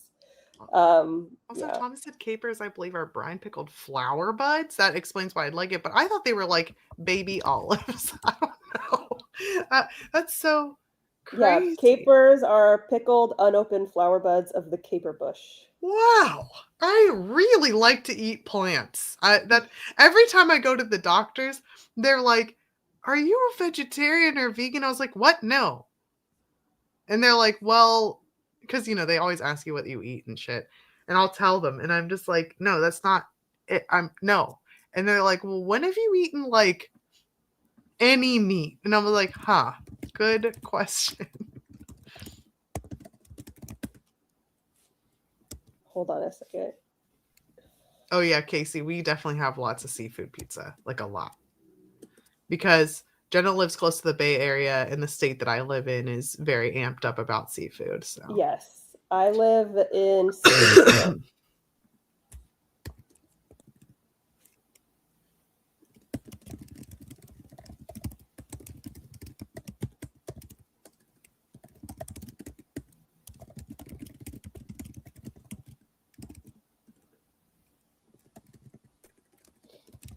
Okay. Hold on a sec. Okay, I need to tell you something, but hold on.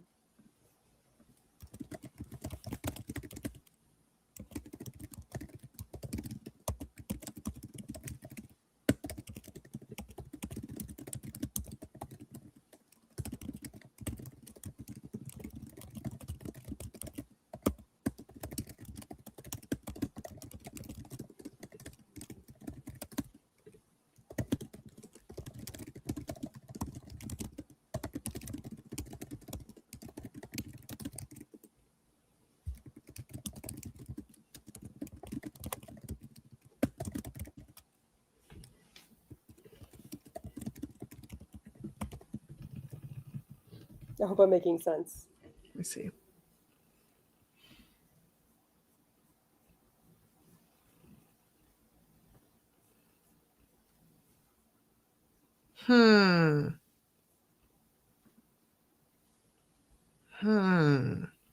Good to know. Because that's how I felt like it was with this one. And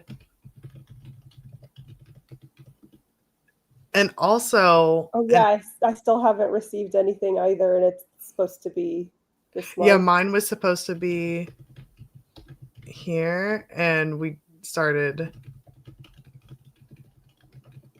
So that's weirding me out.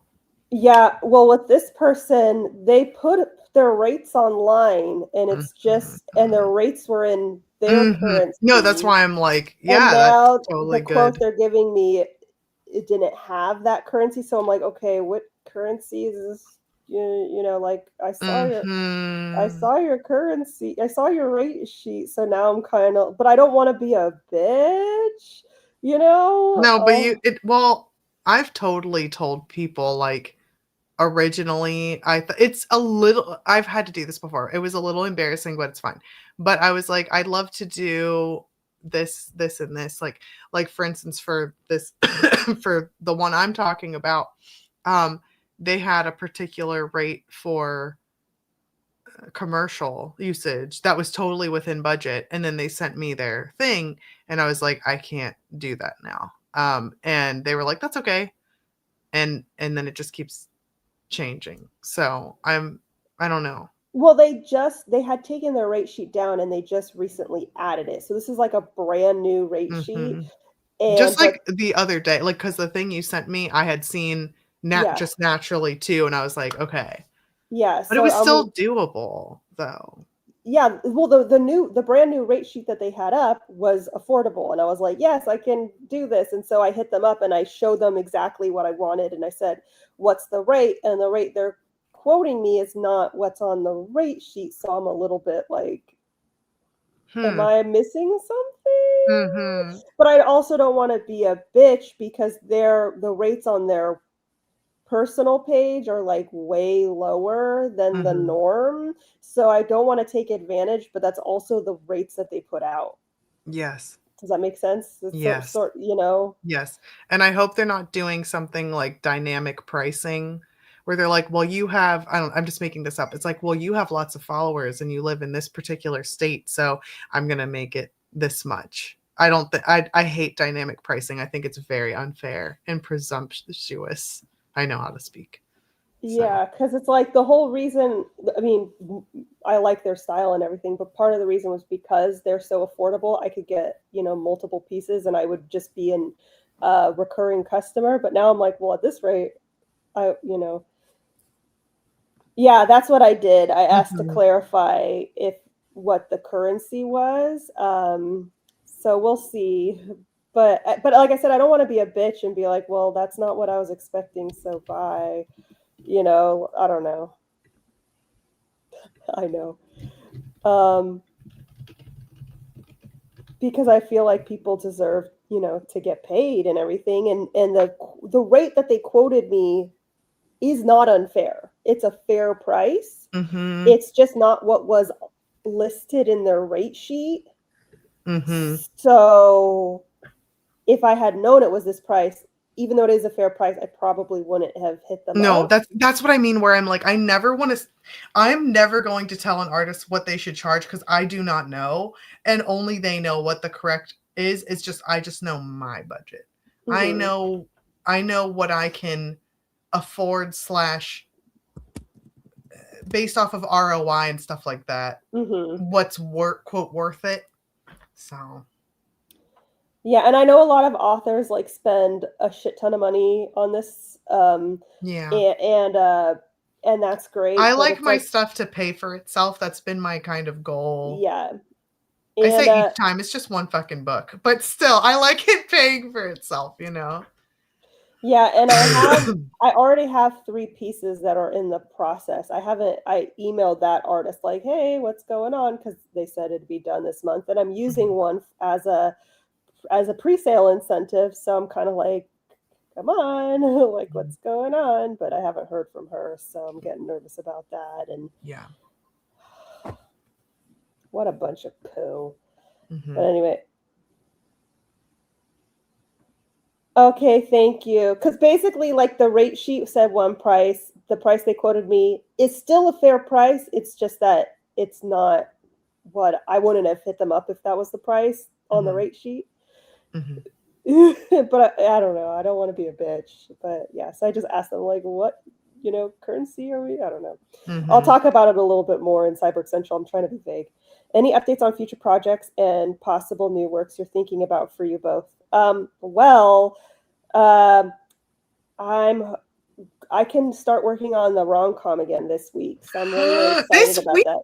Yeah. Okay, I'm excited. The last thing I had to do was sign these books, and that's going so great. I'm not at laughing. It just sucks. Yeah. So, but yeah. Yeah, so I can start working on the rom-com again this week, but I'm just trying to get a few loose ends tied up first. That's awesome. For me, I have my cozy paranormal that I can polish up a bit because it's got the legs down, but I want it to read well. I have the potential like romantasy thingy. And then I also have the writing rep book I can start working on, and I have the more nuanced outline pretty fleshed out. I could probably pump that one out soonish. But then also, I don't want to just keep adding things, but I am also feeling like romancy a little bit, and I think it would be fun if I had like a trio of witches, like the Weird Sisters type of thing. Have like a trio of witch friends, and like each of them has their own like romance story. And I'm just feeling, I haven't done anything. That's just a romantic feeling in my heart right now. But I don't want to add to more. But also I noticed that the things that I'm reading at the current moment make me also want to, because I'm a mood reader, and then I'll be reading and almost like, I would love to write a book like this. And so I was reading like a cozy romance that was about like paranormal romances that went together. That was kind of cute. So TM Sparrow just shared their cyborg reading challenge. I want to see. I want to see. Oh, all right. Oh, I like the layout too. Right. Nice. Yes. Yes. Oh my gosh. Oh my gosh. This is so good. Oh, I totally missed the typo. It also says moral gray instead of morally gray, but I think that might be because of the spacing. So I'm just throwing that out there, but I think it's just because of the spacing. Very cool. Thanks for including me too. I love how it's like all it's the Diet Jenna again, where it's like it's all your life and all things. And it's like also Iona's over. The only I do want to mention though that if this is supposed to be a bingo board, it doesn't work because it's 3 and 4. No, it's not supposed to be a bingo board. Okay, I'm just throwing that out. No. It's like cross them all out. Yes, it's a cross them all out. It's not a bingo board. Okay, I'm just throwing that out there in case that was the intention. You never know. No, you know what? Maybe that was her intention, but I'm like, this is clearly not a bingo board. No, but all the ones I've seen, the goal is to check all of them off, like in like one a month, basically. Is there 12? Hold on. Yeah, you're supposed to do like one of these a month. A month? So just like for a whole year? Yeah. Interesting. No, oh, you were right. You wanted to do like, oh, that's cute. Yeah, because that's how the cool kids do it. Okay. So that you got to get with the times, Jenna. I know. I'm a loser. I'm just kidding. I've just seen the reading challenges online, but yeah, it's like one a month. And you can pick which one, and that way you can read like 12 books a month, and you punched them all off. And I like too that you're doing it now because it's perfect for January. Yeah. Yes. Ooh, I will save this and see if I can. Oh, I should save the one that doesn't have the typo. Don't die. Don't die on me. Too late. It's already happening. I'm just kidding. Each cough sounds so much worse than it. And it's so funny because one of the kids is like, oh, it's moved to your lungs. And I was like, no, it I've got the black lung, Pop. Papa. Also, man, I really love working with kids. They are ridiculous. One of them today said the most unhinged, roasty shit. And she came like, You're muted. You're muted. You're muted. Sorry. Oh no, can you hear me now? Yes. Okay. She was like, the kids say the most unhinged roast shit. There was a little kid that was like, excuse me. And I was like, back up. He was like, your hair looks horrible today. Like it looks so bad. Like usually it looks really good, but today it looks like really bad. And I was like, oh gosh. You're muted again. Oh no, there we go. I was like, what did you get what you needed out of this interaction? Because I didn't. Oh no. But it's so funny because some people get really, really upset. Like some of the clinician, not therapists specifically, but it's in a hospital, so there's lots of people everywhere. But some of the clinicians will be like, that was disrespectful. And I'm just like, whatever. Yeah, I'd be the one like, kids fucking yeah, suck. no, I'm just like, oh my God. Well, yeah, I'm one of the ones who's like glad I didn't make one of those. Like, what a little bitch. It reminds me of on Halloween when I was at my sister's house and she was handing out candy, and this one kid goes, "Are you a witch? Your voice sounds like a witch." Because my sister has kind of a deeper voice, and she was like, "Oh, that's not nice. And I'll never forget that because I was just like, kids fucking suck. I'm like, fuck them kids. Man, fuck them kids. It's so funny. I have to like overshare. But this last week, there was something I was getting really like upset where I was like, it'll be fine. I'll adopt all the children and we'll live in a mansion. We'll adopt llamas and we'll live on a commune and everyone will be okay. And I was like, what the hell's wrong with me? Like, do I not have what it takes for this job? And then my period started. I was like, oh. There we go. Literally, like once it started, it was fine. After that, I was like, that was rude. Like, that I don't back up a little bit. You're not giving me enough. Stop grabbing my arms. Like it was just really funny. I was like, oh, that was why my uterus was flipping the fuck out. I was gonna do. Oh, there's a question. Is there a good strategy for getting over the oh no spoilers and talking about your story with fellow writers? I think just remind yourself that they're probably not going to read it. Yeah, it's like there's a difference between fellow writers and readers. Fellow writers are not your target audience. Mm-hmm. So I tell fellow writers everything. I don't give a shit. It's only spoilers for your target audience. And even then, you got to tell your target audience certain things to make them want to read the book. So I just writers, a lot of us are delusional and we think our book's going to be like this this big thing. And that everyone's going to be waiting in line to read it. That's not what's going to happen. And your fellow writers, most of them aren't going to read it because they're going to be busy with their own shit. So I would not be worried about that because and I've always been very realistic in that way where it's like, these people aren't going to read it. So I'm just like, yeah, so this guy dies and this guy dies. Like, who fucking cares? Also, a lot of people don't mind spoilers. I don't mind spoilers in books. Like, you can tell me whatever. I don't give a shit. I'll still read it, But yeah, all that said is... Also, sometimes if you read enough of the genre, you can a little bit predict, like, readers can be like, oh, this character, like this character is going to die soon. Like, that's why there'll be those little, like, videos about people being like, when you start getting really close to the side character and the author starts writing them into more scenes and it's like, they're going to die soon. I sort of intellectually know that, but I still get that pang. Then just don't listen to the pang.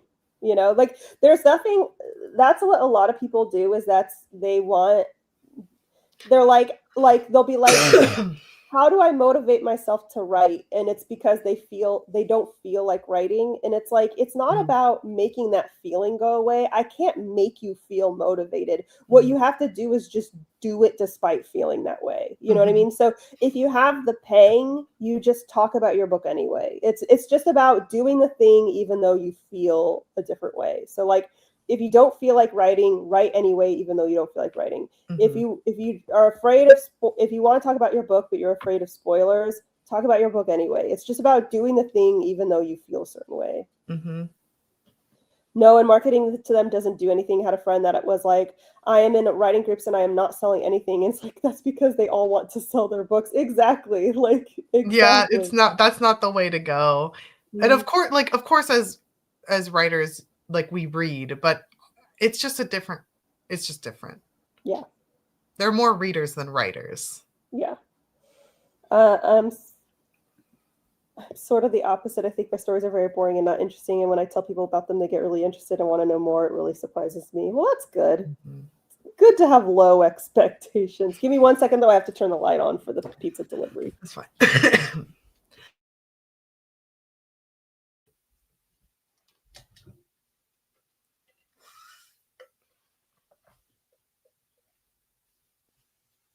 I like how Sean's like, I'm already practicing my Oscar acceptance speech for when my book is made into a movie of unspeakable wonder.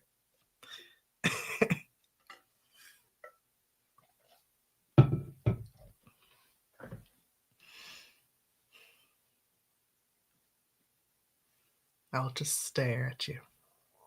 Just staring into your soul. Also, I guess I could check Cyborg Central too. Hello. You've returned. I have returned. Butters is snuggling Cliff. I have been rejected.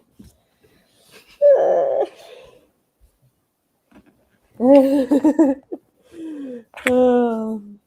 Yes, I mean, I'm in contact with James Cameron's people. Hey, I was actually in contact with a very high-level producer, with the producer of the Dallas Buyers Club, but then it didn't go through.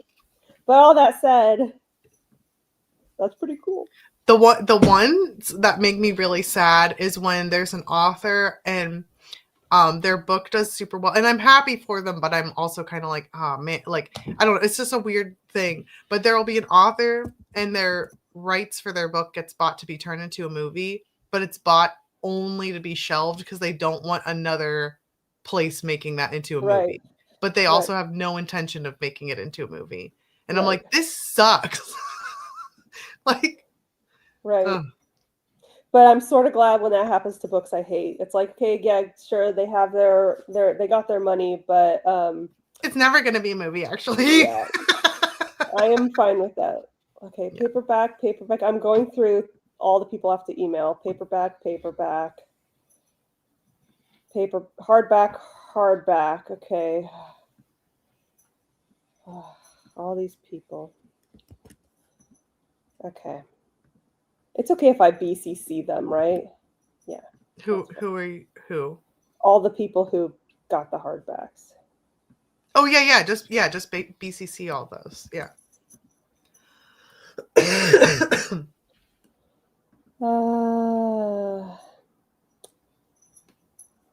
Somebody kill me, please. I hope that's a song. It is a song. Okay. Oh my gosh, have you not seen The Wedding Singer? Wait, I have seen The Wedding Singer. That's what he sings that. He goes, somebody kill me, please. I don't remember. Somebody kill me, please. I'm on my knees. Pretty, please. Kill me. I want to die. Put a bullet in my head. I got the CD when the movie came out. I got the That's CD. awesome. And then I played it for my grandparents, which was a mistake. I'm sure they loved that. No, they did not. I'm being sarcastic. I had a moment. Okay. I'm checking. Let's see. Cliff is snoring now. Okay. Da-da-da. Oh, Thomas, I get to email you and tell you you have to wait. I'm sorry. Paperback, good. I can mail out the paperbacks. Paperback.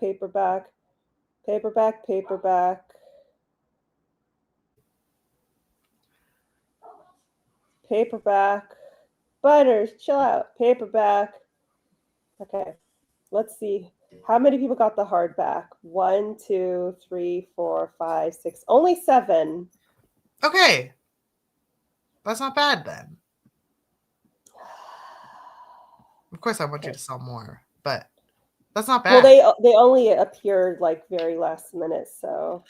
Oh, okay. Gotcha. Okay. Hello there, hold on. Your signed book pre-order. Hello there. Thank you so much for pre-ordering signed copies of the Savior series. I really appreciate your support. Unfortunately, there was a printing issue with the hardback copies of The Savior's Champion and The Savior Sister. Because of this, I need to have new copies printed and shipped, and I cannot guarantee they'll arrive before the holidays. I sincerely apologize for this inconvenience. If you'd like to refund your order, please let me know, and I will handle that straight away. If you are comfortable with waiting for new copies to print, I deeply appreciate your patience, and we'll let you know as soon as your books are ready. Thank you for your understanding. Okay, guys, are we sending? Sound okay? And okay. It is done. My life.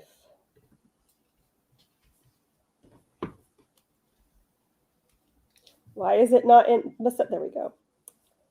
All right, one less thing to worry about. Out of my hands. Once it's out in the email world, it's out of my hands. Okay. Email hardback orders. And then I will sign whichever books I have right now, which, you know.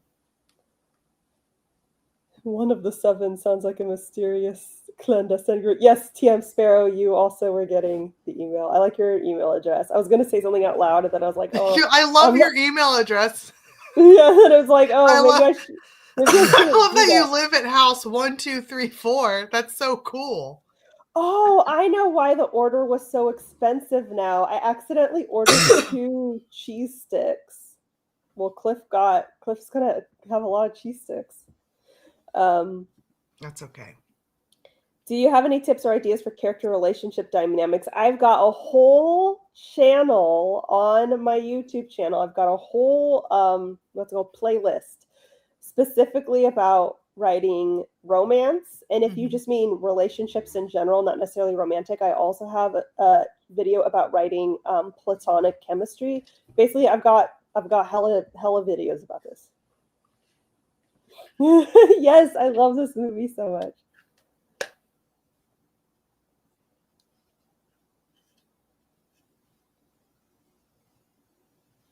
You can postpone my copy, no problem. There's no rush. Just let me know if it goes past January so I can update with a new address.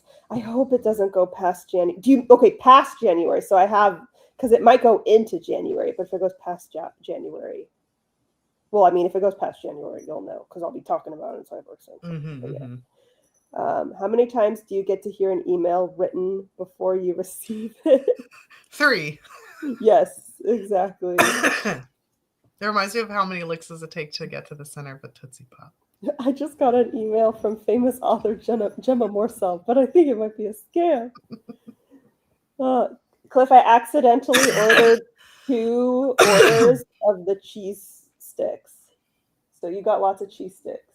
So many cheese sticks. Cliff is okay with that. Are they like mozzarella sticks or are they cheese sticks? No, it's like a pizza, but with cheese on it and no sauce. It's like kind of like breadsticks, like cheesy bread. Oh. You know, like. Yes. No, I know what that is. Yes. Just at this place, for some reason, it's called cheese sticks. But I was like, what do you mean? But no, I know exactly what those are. This is cheesy bread. Yeah. I'm like, why is this a $60 order? And it's like, oh. There's so many cheese sticks.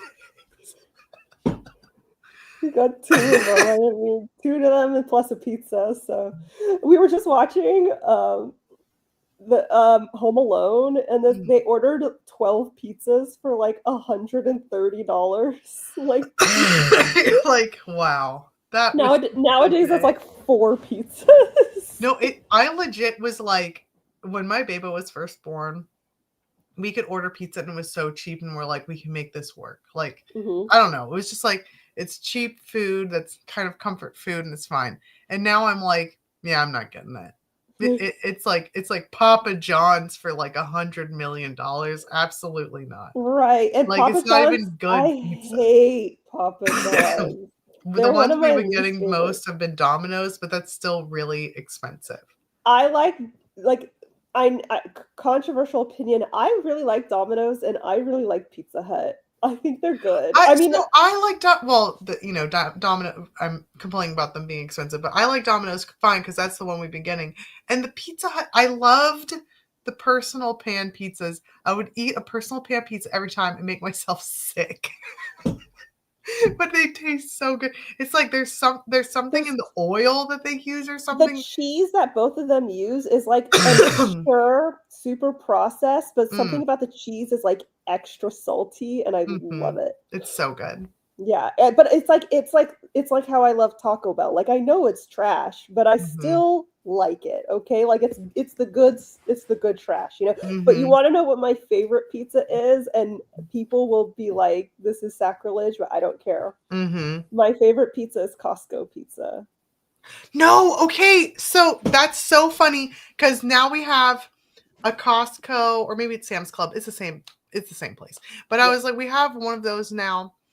One of the cards or memberships, and my husband is like, oh, do you want to get like something while we're here, because we needed to do a whole big haul, and we're like, okay.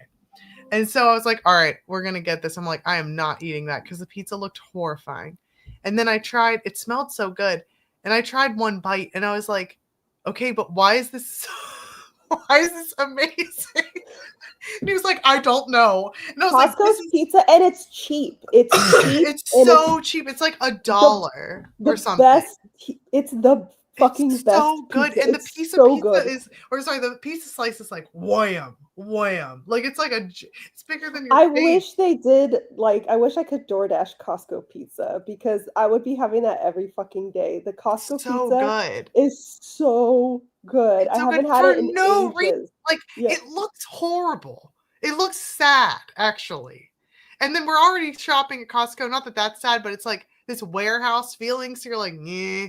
At least for me, I get a little skeeved out in places like that. Not Costco's, but the big box stores. It makes my fight, flight, freeze go. And I'm just like, okay. And it's like, I'm gonna eat this droopy, weird looking pizza. And then I took a bite and I was like, wow, It's amazing. it's so good. I'm gonna be so disappointed getting my pizza and it's not Costco pizza right now. I'm gonna be like, I haven't had Costco pizza in so long, because we order everything online and you can't get their pizza online, if that's the only reason. But if I could, I would.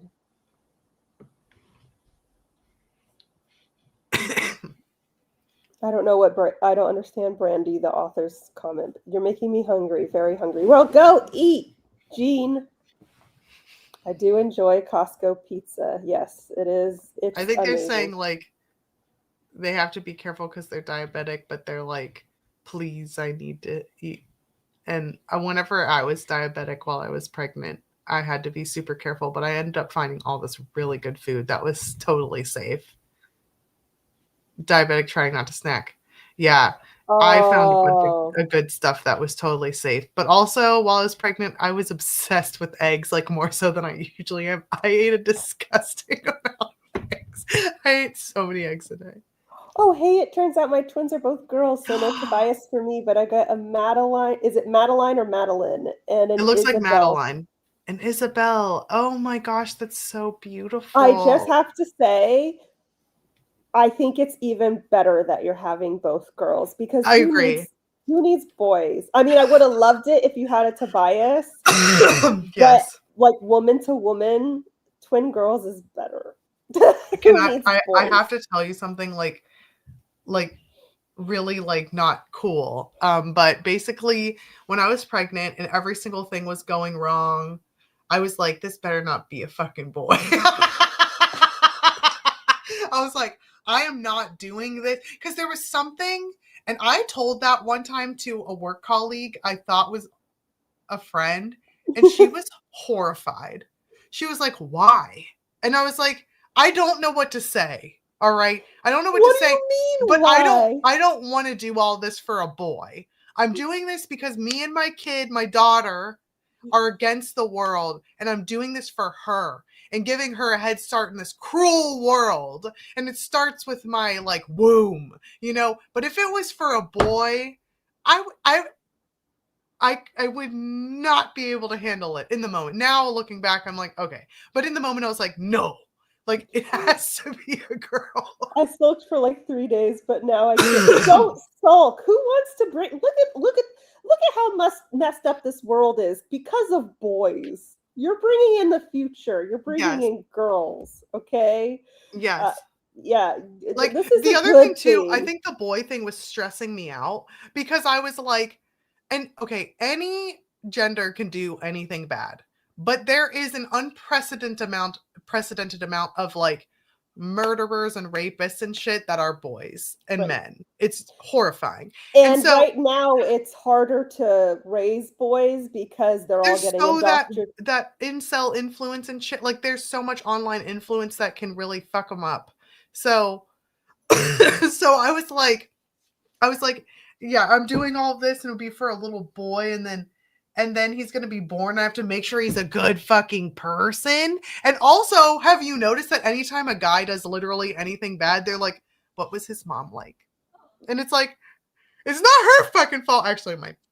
But like, it's not her fucking fault. Like, I didn't make them become a serial killer. Like, what the hell? Anytime I find out someone's like pregnant and then I find out they're having a boy, I immediately like, oh, I'm sorry. And I'm I have so to like, I have to stop myself and remind myself that this is not, don't do that out loud, Jenna, don't do, but my first reaction was like, oh, like when I found out you were having a girl, I was like, thank God. Yes! Because I don't have to be like, oh, great, cute little boy. Like, it's all...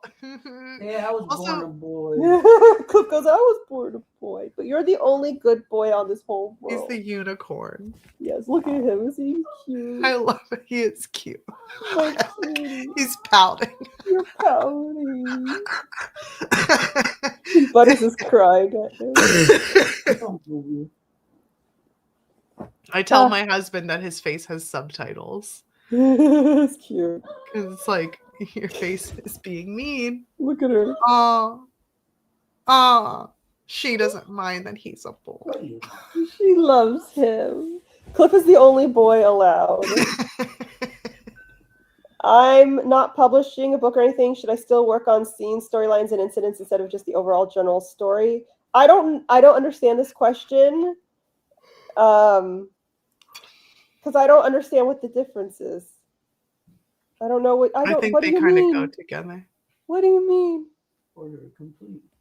If he's the only good boy, then that means I'm not. Yeah, you're not Paul M. Store. I'm just kidding. I don't even know you, Paul. I'm sorry. You're not. Scram.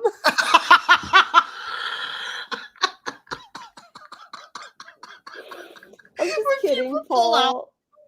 like like old timey, I think what's like the Scooby Doo words. Yeah. It's my most favorite. Scram, Paul. I'm just kidding. I hope it's so clear that I am joking. They're the bee's knees. Yeah, I just love when people do the old slang. Butters is just like so mad right now. What? What? Okay, I'm gonna get my pizza. It's here. I'll be right back. Crikeys. Yeah. Okay, 1 second. I'm gonna cough in your face. I'm so sorry. Crikey's 23 skidoo. Yes. Suck eggs. That's not old. But I like that one. That one's one that gets me. Gosh golly.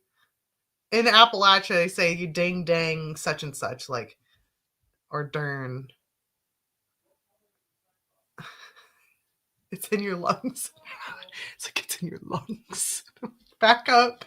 No, it's not.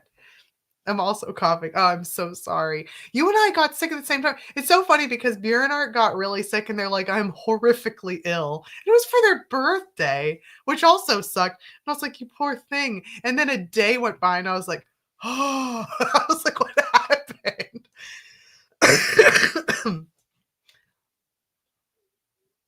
I think it's because I've always been a tomboy and not great at girly stuff. Hopefully my girls are wild like me. I was a dual where I was like, sometimes I like dressing like a boy and I mucked stalls and did all this stuff. I think that's the cool part is that girls can do both. My little babo is very interested in tractors and dirt for some reason. I'm like, okay. And she loves bugs, but I also love bugs. So I don't try to gender anything, but you know, those are the traditionally like they categorize it. But then she loves wearing tutus and stuff. Huh? And I have to give her like pretend makeup so she can put it on her face. So I don't know. I think it's fun. They can do both. Okay. We got sick over Discord. Only explanation. Hilarious. Because Bjornart is still sick and I got sick like a day later. Oh no. What the Sam Hill? Oh yeah, that's a good one. That's a really good one. I think that one might be regional because Yeah, that's definitely that sounds southern. It's not quite, Oh shit. but it can be. It's country, I guess I should. It's a Yeah. type of thing. Is it good? You like it? Good. It'll do. But all the cheese keeps flopping off.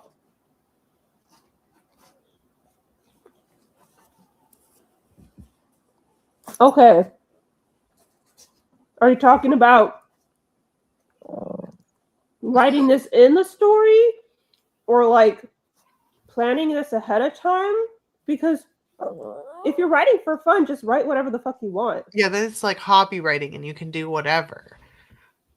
Or if you're like, another good one where you're like, okay, I kind of want to do both, where I want to write for myself, but I also want to hone my skill in. There are lots of like little challenges you can do where you can challenge yourself to write like, okay, I'm going to write it from the point of view of this character, or I'm going to challenge myself to have this word, and this thing happen.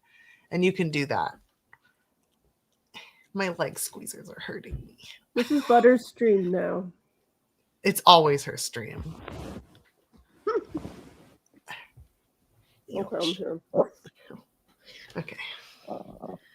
I've been wearing my leg squeezers while working at the hospital, and my legs are like svelte now. Because I move around so, like, I walk so much not realizing it, and then I'll take my leg squeezers off, and I'm like, whoosh, calves. That's awesome. They'll never look like your legs because your legs are so long. And I wish my legs were long, but you can see more muscle definition, so that's exciting. Ugh. Man.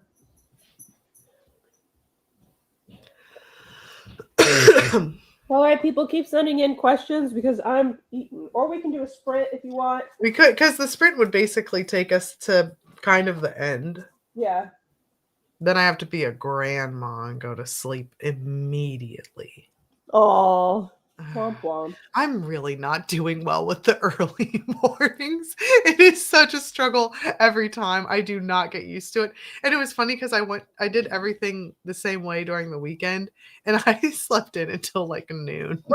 I'm like, oh my god. That's my norm, so I get it. No, that's where I'm like, what happened? Also, I'm like, each time I'm like, I miss Jenna because I used to have insomnia and be able to just message you until 3 or 4 in the morning and then Right.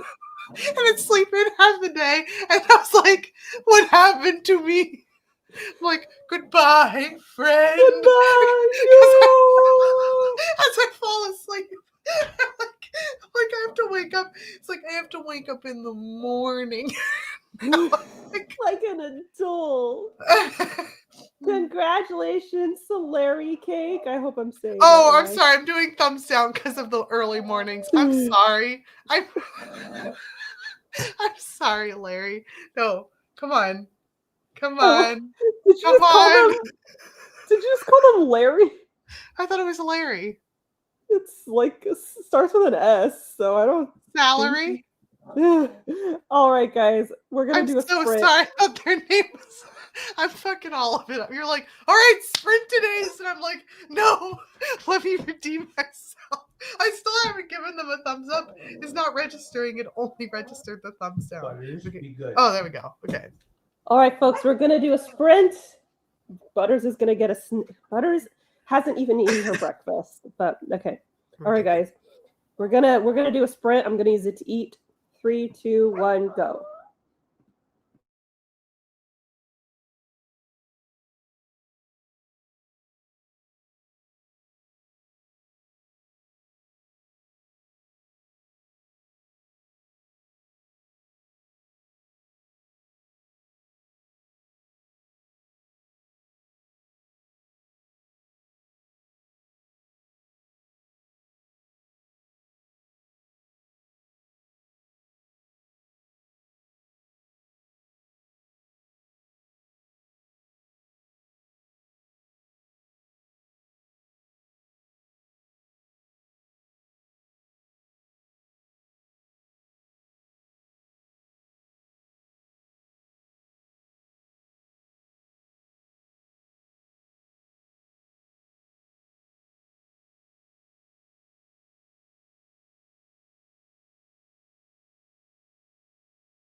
All right, folks.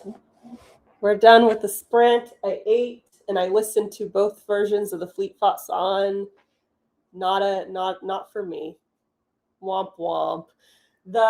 I do like the Pentatonics version better Interesting. because it's in a different key that is more pleasant Okay. to hear. The original version I found boring. I don't like the guy's voice, and it didn't really go anywhere. Interesting. That totally makes sense, though. But the reason I was gonna guess, I didn't dislike it, but I didn't. I was just like, this is fine. You're just like, okay, This yeah.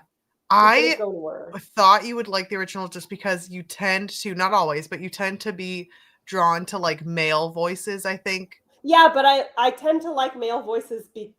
Like I like a powerful voice, and his voice isn't powerful. He was whispery, yes. He just sounds like it just sounded very like generic and stuff. And I kept waiting for but there was like a powerful moment in the music, but then it was just kind of back to the generic. Whereas with Pentatonics, they didn't have a powerful moment in the music because it's all, it's just they're a cappella group, So I was like, oh man, but I did like the Pentatonics version better.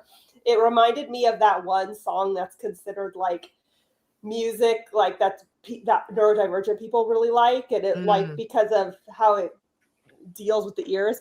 But it's funny because I'm really good at picking out music for other people, but I've never met anyone who can be like, Jenna, here's a song that you like. It's always like, no, you're wrong. No, you're one day there will be a fluke. Everyone always tries. I've had a few people who they recommended songs that like were fine, like, oh, this is cool, but I've never like loved anything. And it's always people who are always like, and I'm not. This is not no shade to you. This is me just noticing a thing, in my life, because people will be like, Jenna, you like this, you would love this, and it's like. People, what they do is they just pick something in the same genre a lot. So they'll be like, Jenna, you like Slipknot?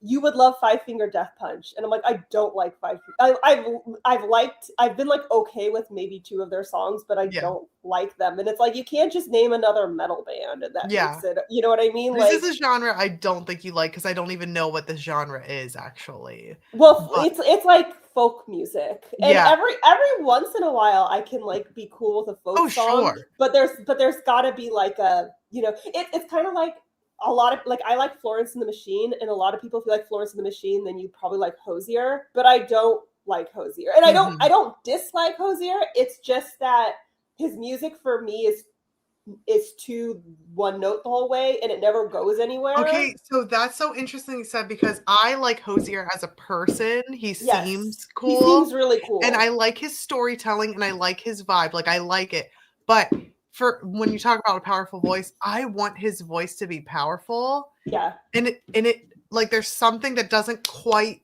like hit for me. I want to like his music because I like his lyricism. I like he is what everyone is pretending Taylor Swift is. Is that like he actually is a storyteller and lyrical. So good at writing. Yeah, he's so good. He is what everyone is trying to pretend Taylor Swift is. And I love his lyricism. I love his storytelling, and he seems like a really cool guy. But the music for me is just very one note. And so like I can listen to a Hozier song, but like after like a minute of it, I want him to like, I think I want him to belt, because I'm very interested in like belting and howling in music like a lot, which is probably why I like folk music a lot. Yeah. But for him, he doesn't quite get, and there are parts where he's like, it's very chill vibe, which is fine, but I don't like a chill vibe, I want it at the very least for there to be like a boom moment in the music. Like it doesn't have to be him belting out, but like a crashing of drums, and that's not really his vibe. But I like Florence and the Machine because she's similar in terms of lyricism and everything, but she has some boom thumps. Yeah, she has boom moments. She has moments in her song where everything just goes crescendo. I need that, But I did still like the Pentatonics version of this song because it was in a different key that like kind of tickled my brain. But I wish they had a boom moment. I don't like the hooting and hollering. But yeah, I do. But yeah, but that's what I mean is it's like I like a lot of different. I mean, I obviously have favorite genres, but I like a lot of different genres. But that's I think the problem is people will try and recommend stuff to me, and it's like I see where you were going with it. Like it's the Because I male don't version. think you like that genre, but I was like, okay, so it's a male, Yeah. and they do the layering thing that Yeah. that some of the songs you And like that's have. what I like the layering. Also, this is so funny because I just discovered a song that I was like, oh, Iona might like this. I have to listen to it again, but I like get it. goosebumps with arpeggios every single time. I So don't if it know what has an arpeggios, arpeggio it's is. the Bye-bye. ba ba ba ba ba ba ba. It like skips every other note. I'm not gonna. I'm vibes only. I don't know. Hold on. Yeah. Let me look it up. And it's so funny. What's funny is I have the opposite problem. Like one time, Sean was like, "Oh, I think you'd like this one." He kind of has like a bard vibe. Oh, what was it? And I was like, "Oh my god, I know that song, but I never knew the word, like the name of it or the words to it." He solved like a mystery basically, but it was the oh shoot. I'm gonna just go into our messages and see. But Sean sent like a good one, and people have been able to guess mine somewhat okay. The only time that I don't do well is if someone likes a song and the only reason they're suggesting the song to me is because they like it and they don't have me in mind at all. Yeah, That's when I'm like, I usually don't like it. That's super annoying to me because it's like, do you just want me to like it? It's okay if that's the case, but it's like, but just say that, don't you know? say like you have to have a reasoning, like what made you think this? And some of them I've been a little offended by. I'm like, what about me? Screams this to you, but I'm trying to see if I agree that this would be an Iona potential. Hold on. Okay. I like the song and it's folksy. Okay. I think is how it would be described. Almost hold on. Most likely love it.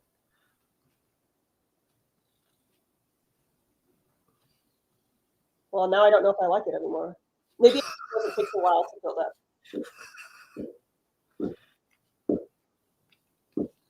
Are you listening to the one that Thomas suggested?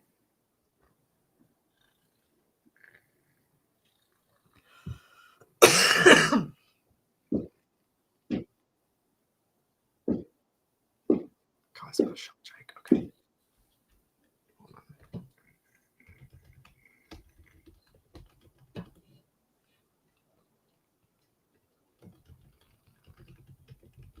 I think this might be one of those songs where I just like a part of it. Mm-hmm. Because I'm a minute in and I'm like bored. Mm-hmm. Go get the ball!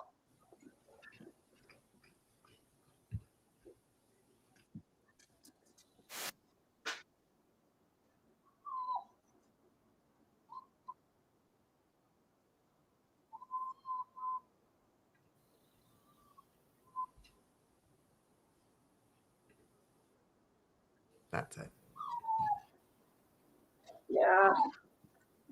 So what song are you listening to right now? It's Wolf House by Rabbitology. Huh. And I heard a part of it and I was like, oh, I think Iona would like this. But now I'm 2 minutes in and I haven't gotten to that part. And I'm like so far bored with it. And I don't think that you would like it. Mm-hmm.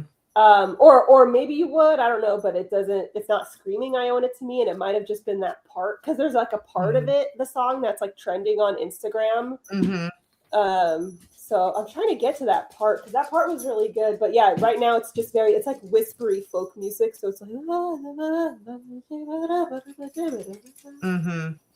twinkle, twinkle, twinkle, I'm a stranger. The one that like I can't listen to it very much, but the one that I was like, when it did come on and when I did listen to it, it like blew me away was the In This Shirt or something. Is that the Holes in My Sweater song? No, I do like that one way too much. Like I don't even like that band. I think they're creepy, but I like that. I don't even know who the band is, but I like that song. I think it's called The Neighbors or what. I love that song. And think about like it has arpeggios and howling, so it holds up. But The Neighborhood. The Neighborhood, yeah. But the no, the I Am Lost. That one. Oh, In a yeah. In a rainbow. rainbow. Yeah. That song makes me sad. I can't listen to it because I can't listen to it feel very like much 'cause it's weeping. like- I'm like, I am lost. I am lost. Oh my gosh. In a rainbow. There are some songs that like I like them, but I can't listen to them because I get sad. No, that's one where or I have to I like think for save me, it I for get when. like almost overstimulated, but that I think it's overstimulated with emotion. Just watch, it's me feeling emotions. I don't know what's going on. I'm like, what is this? What is this? There's one song that makes me. I love this song. This is like one of my favorite songs ever. But it makes me so sad when I listen to it. But like in a cathartic way. Mhm. And it's funny because I made a mixed CD back in college because I'm old. Buggers! Hold on a sec. She keeps giving the balls to Cliff, and he's not going to throw them.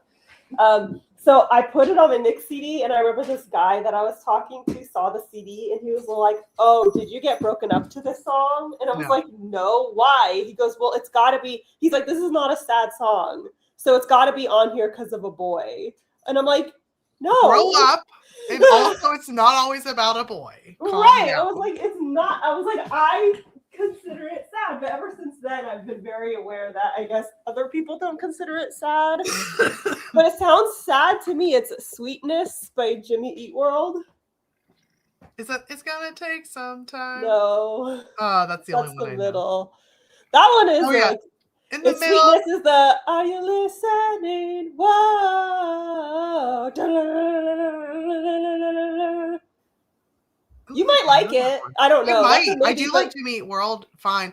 Oh, there's another one where it's so long, but it's called The City of Dust. But it's like, I think it's just because he belts. We're hungover, and he goes in the city, and he does this slide of dust.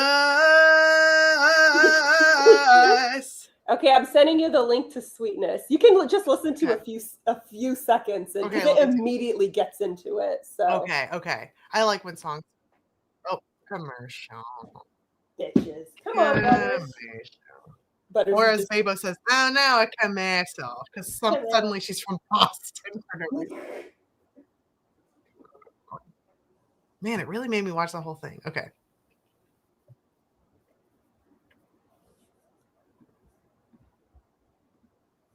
Oh, I know this song.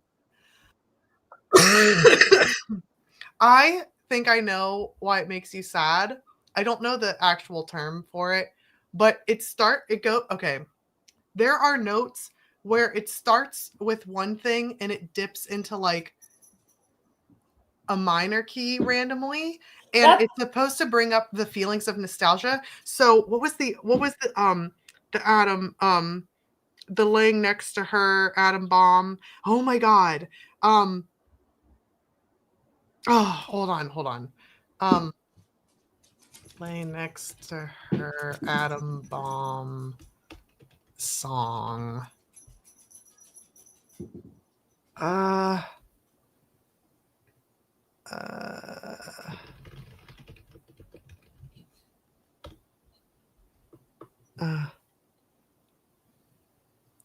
Oh, there it is. Okay, so it's like, oh girl, it's you. That one. That I lie with. Do you know that one? As the atom bomb drops in. That one. It was so popular. Okay, so but what happens is it goes, oh girl, which is all major, and then it goes, you, and then it like kind of like goes into a minor key. You know? She was fine. He loves when we sing together. It's his favorite thing. Someone told me it was how the chords were or something. That was probably why it makes me sad.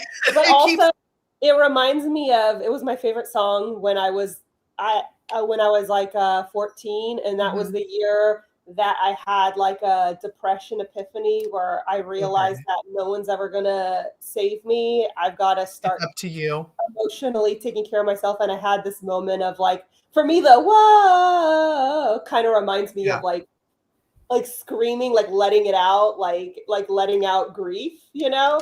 And so for me, that song always reminds me of the year that I decided, okay, I'm gonna emotionally take care of myself because no one's gonna take care of me. Yeah. So to me, it's like a sad song, but also, but in like a cathartic I have way. that one with Phoenix, the 1901, which is like, it's not a sad song at all. 1957, 1901. That one. I don't know. I don't know the words. I don't Couldn't know. help me, but it's kind of something fall out. It's 20 seconds till the last call. Going, hey! Oh, yeah. Okay, I know what you're talking about Right now. now, you know it's easy. Yeah. I know what you're talking about now. Yeah. You're like, Okay. please. I needed that. Know. I needed that. Got something all summer long. And I'll be anything you ask and more. Yeah. That one is not because it sounds like that, but because it's like a chunk of time that was really rough. But yeah, but also yours, also on top of your emotional epiphany, does use this major to minor chord thingy that's supposed to evoke like a longing, or not like a sadness, but like a nostalgia, like a wish feeling. That makes sense. Yeah. Because for me, I attribute that to like grieving and letting go, but it's a positive thing, but it's like realistic. Yeah. You know, so every once in a while I'll listen to that song and I'll just be like, I'm 14 again, but I've survived. I'm not 14, you know. I don't know how to make it wistfulness, that's the word. Thank you. Yes. It's like Jay knows about words or something. Okay, go. No, she only wants the balls she's given to Cliff. Because they're the yucky balls, see?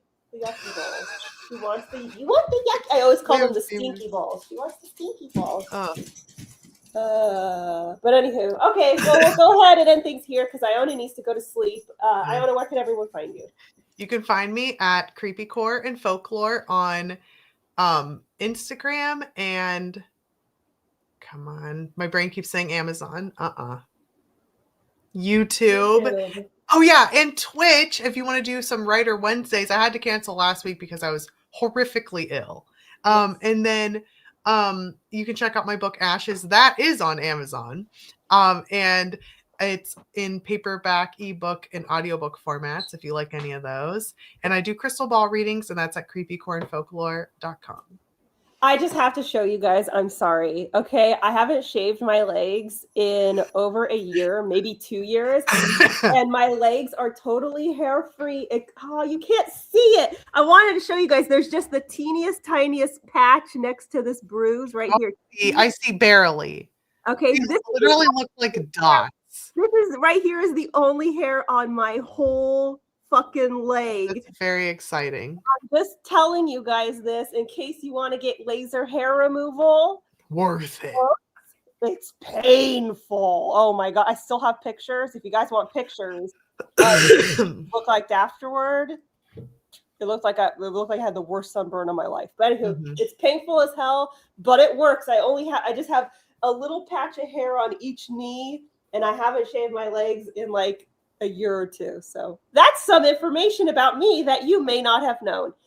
Very exciting. Laser hair removal. So I'm smooth like a dolphin. Ooh. Okay, guys. Anyway, if there are any pilgrims here, they're gonna be like, "What a slut! Her ankles." Okay, but anywho. Not the Puritans. Not the ankle. But yes, and you can see all my beautiful bruises because I'm just crack sick. But anyway, I should have hopefully a video coming out on Wednesday. If not, I'm sorry, but they are filmed and they're on their way. Okay, good. Please pre-order the Savior's Army. Please. I need it. Help me out. Thomas said, "Why I never."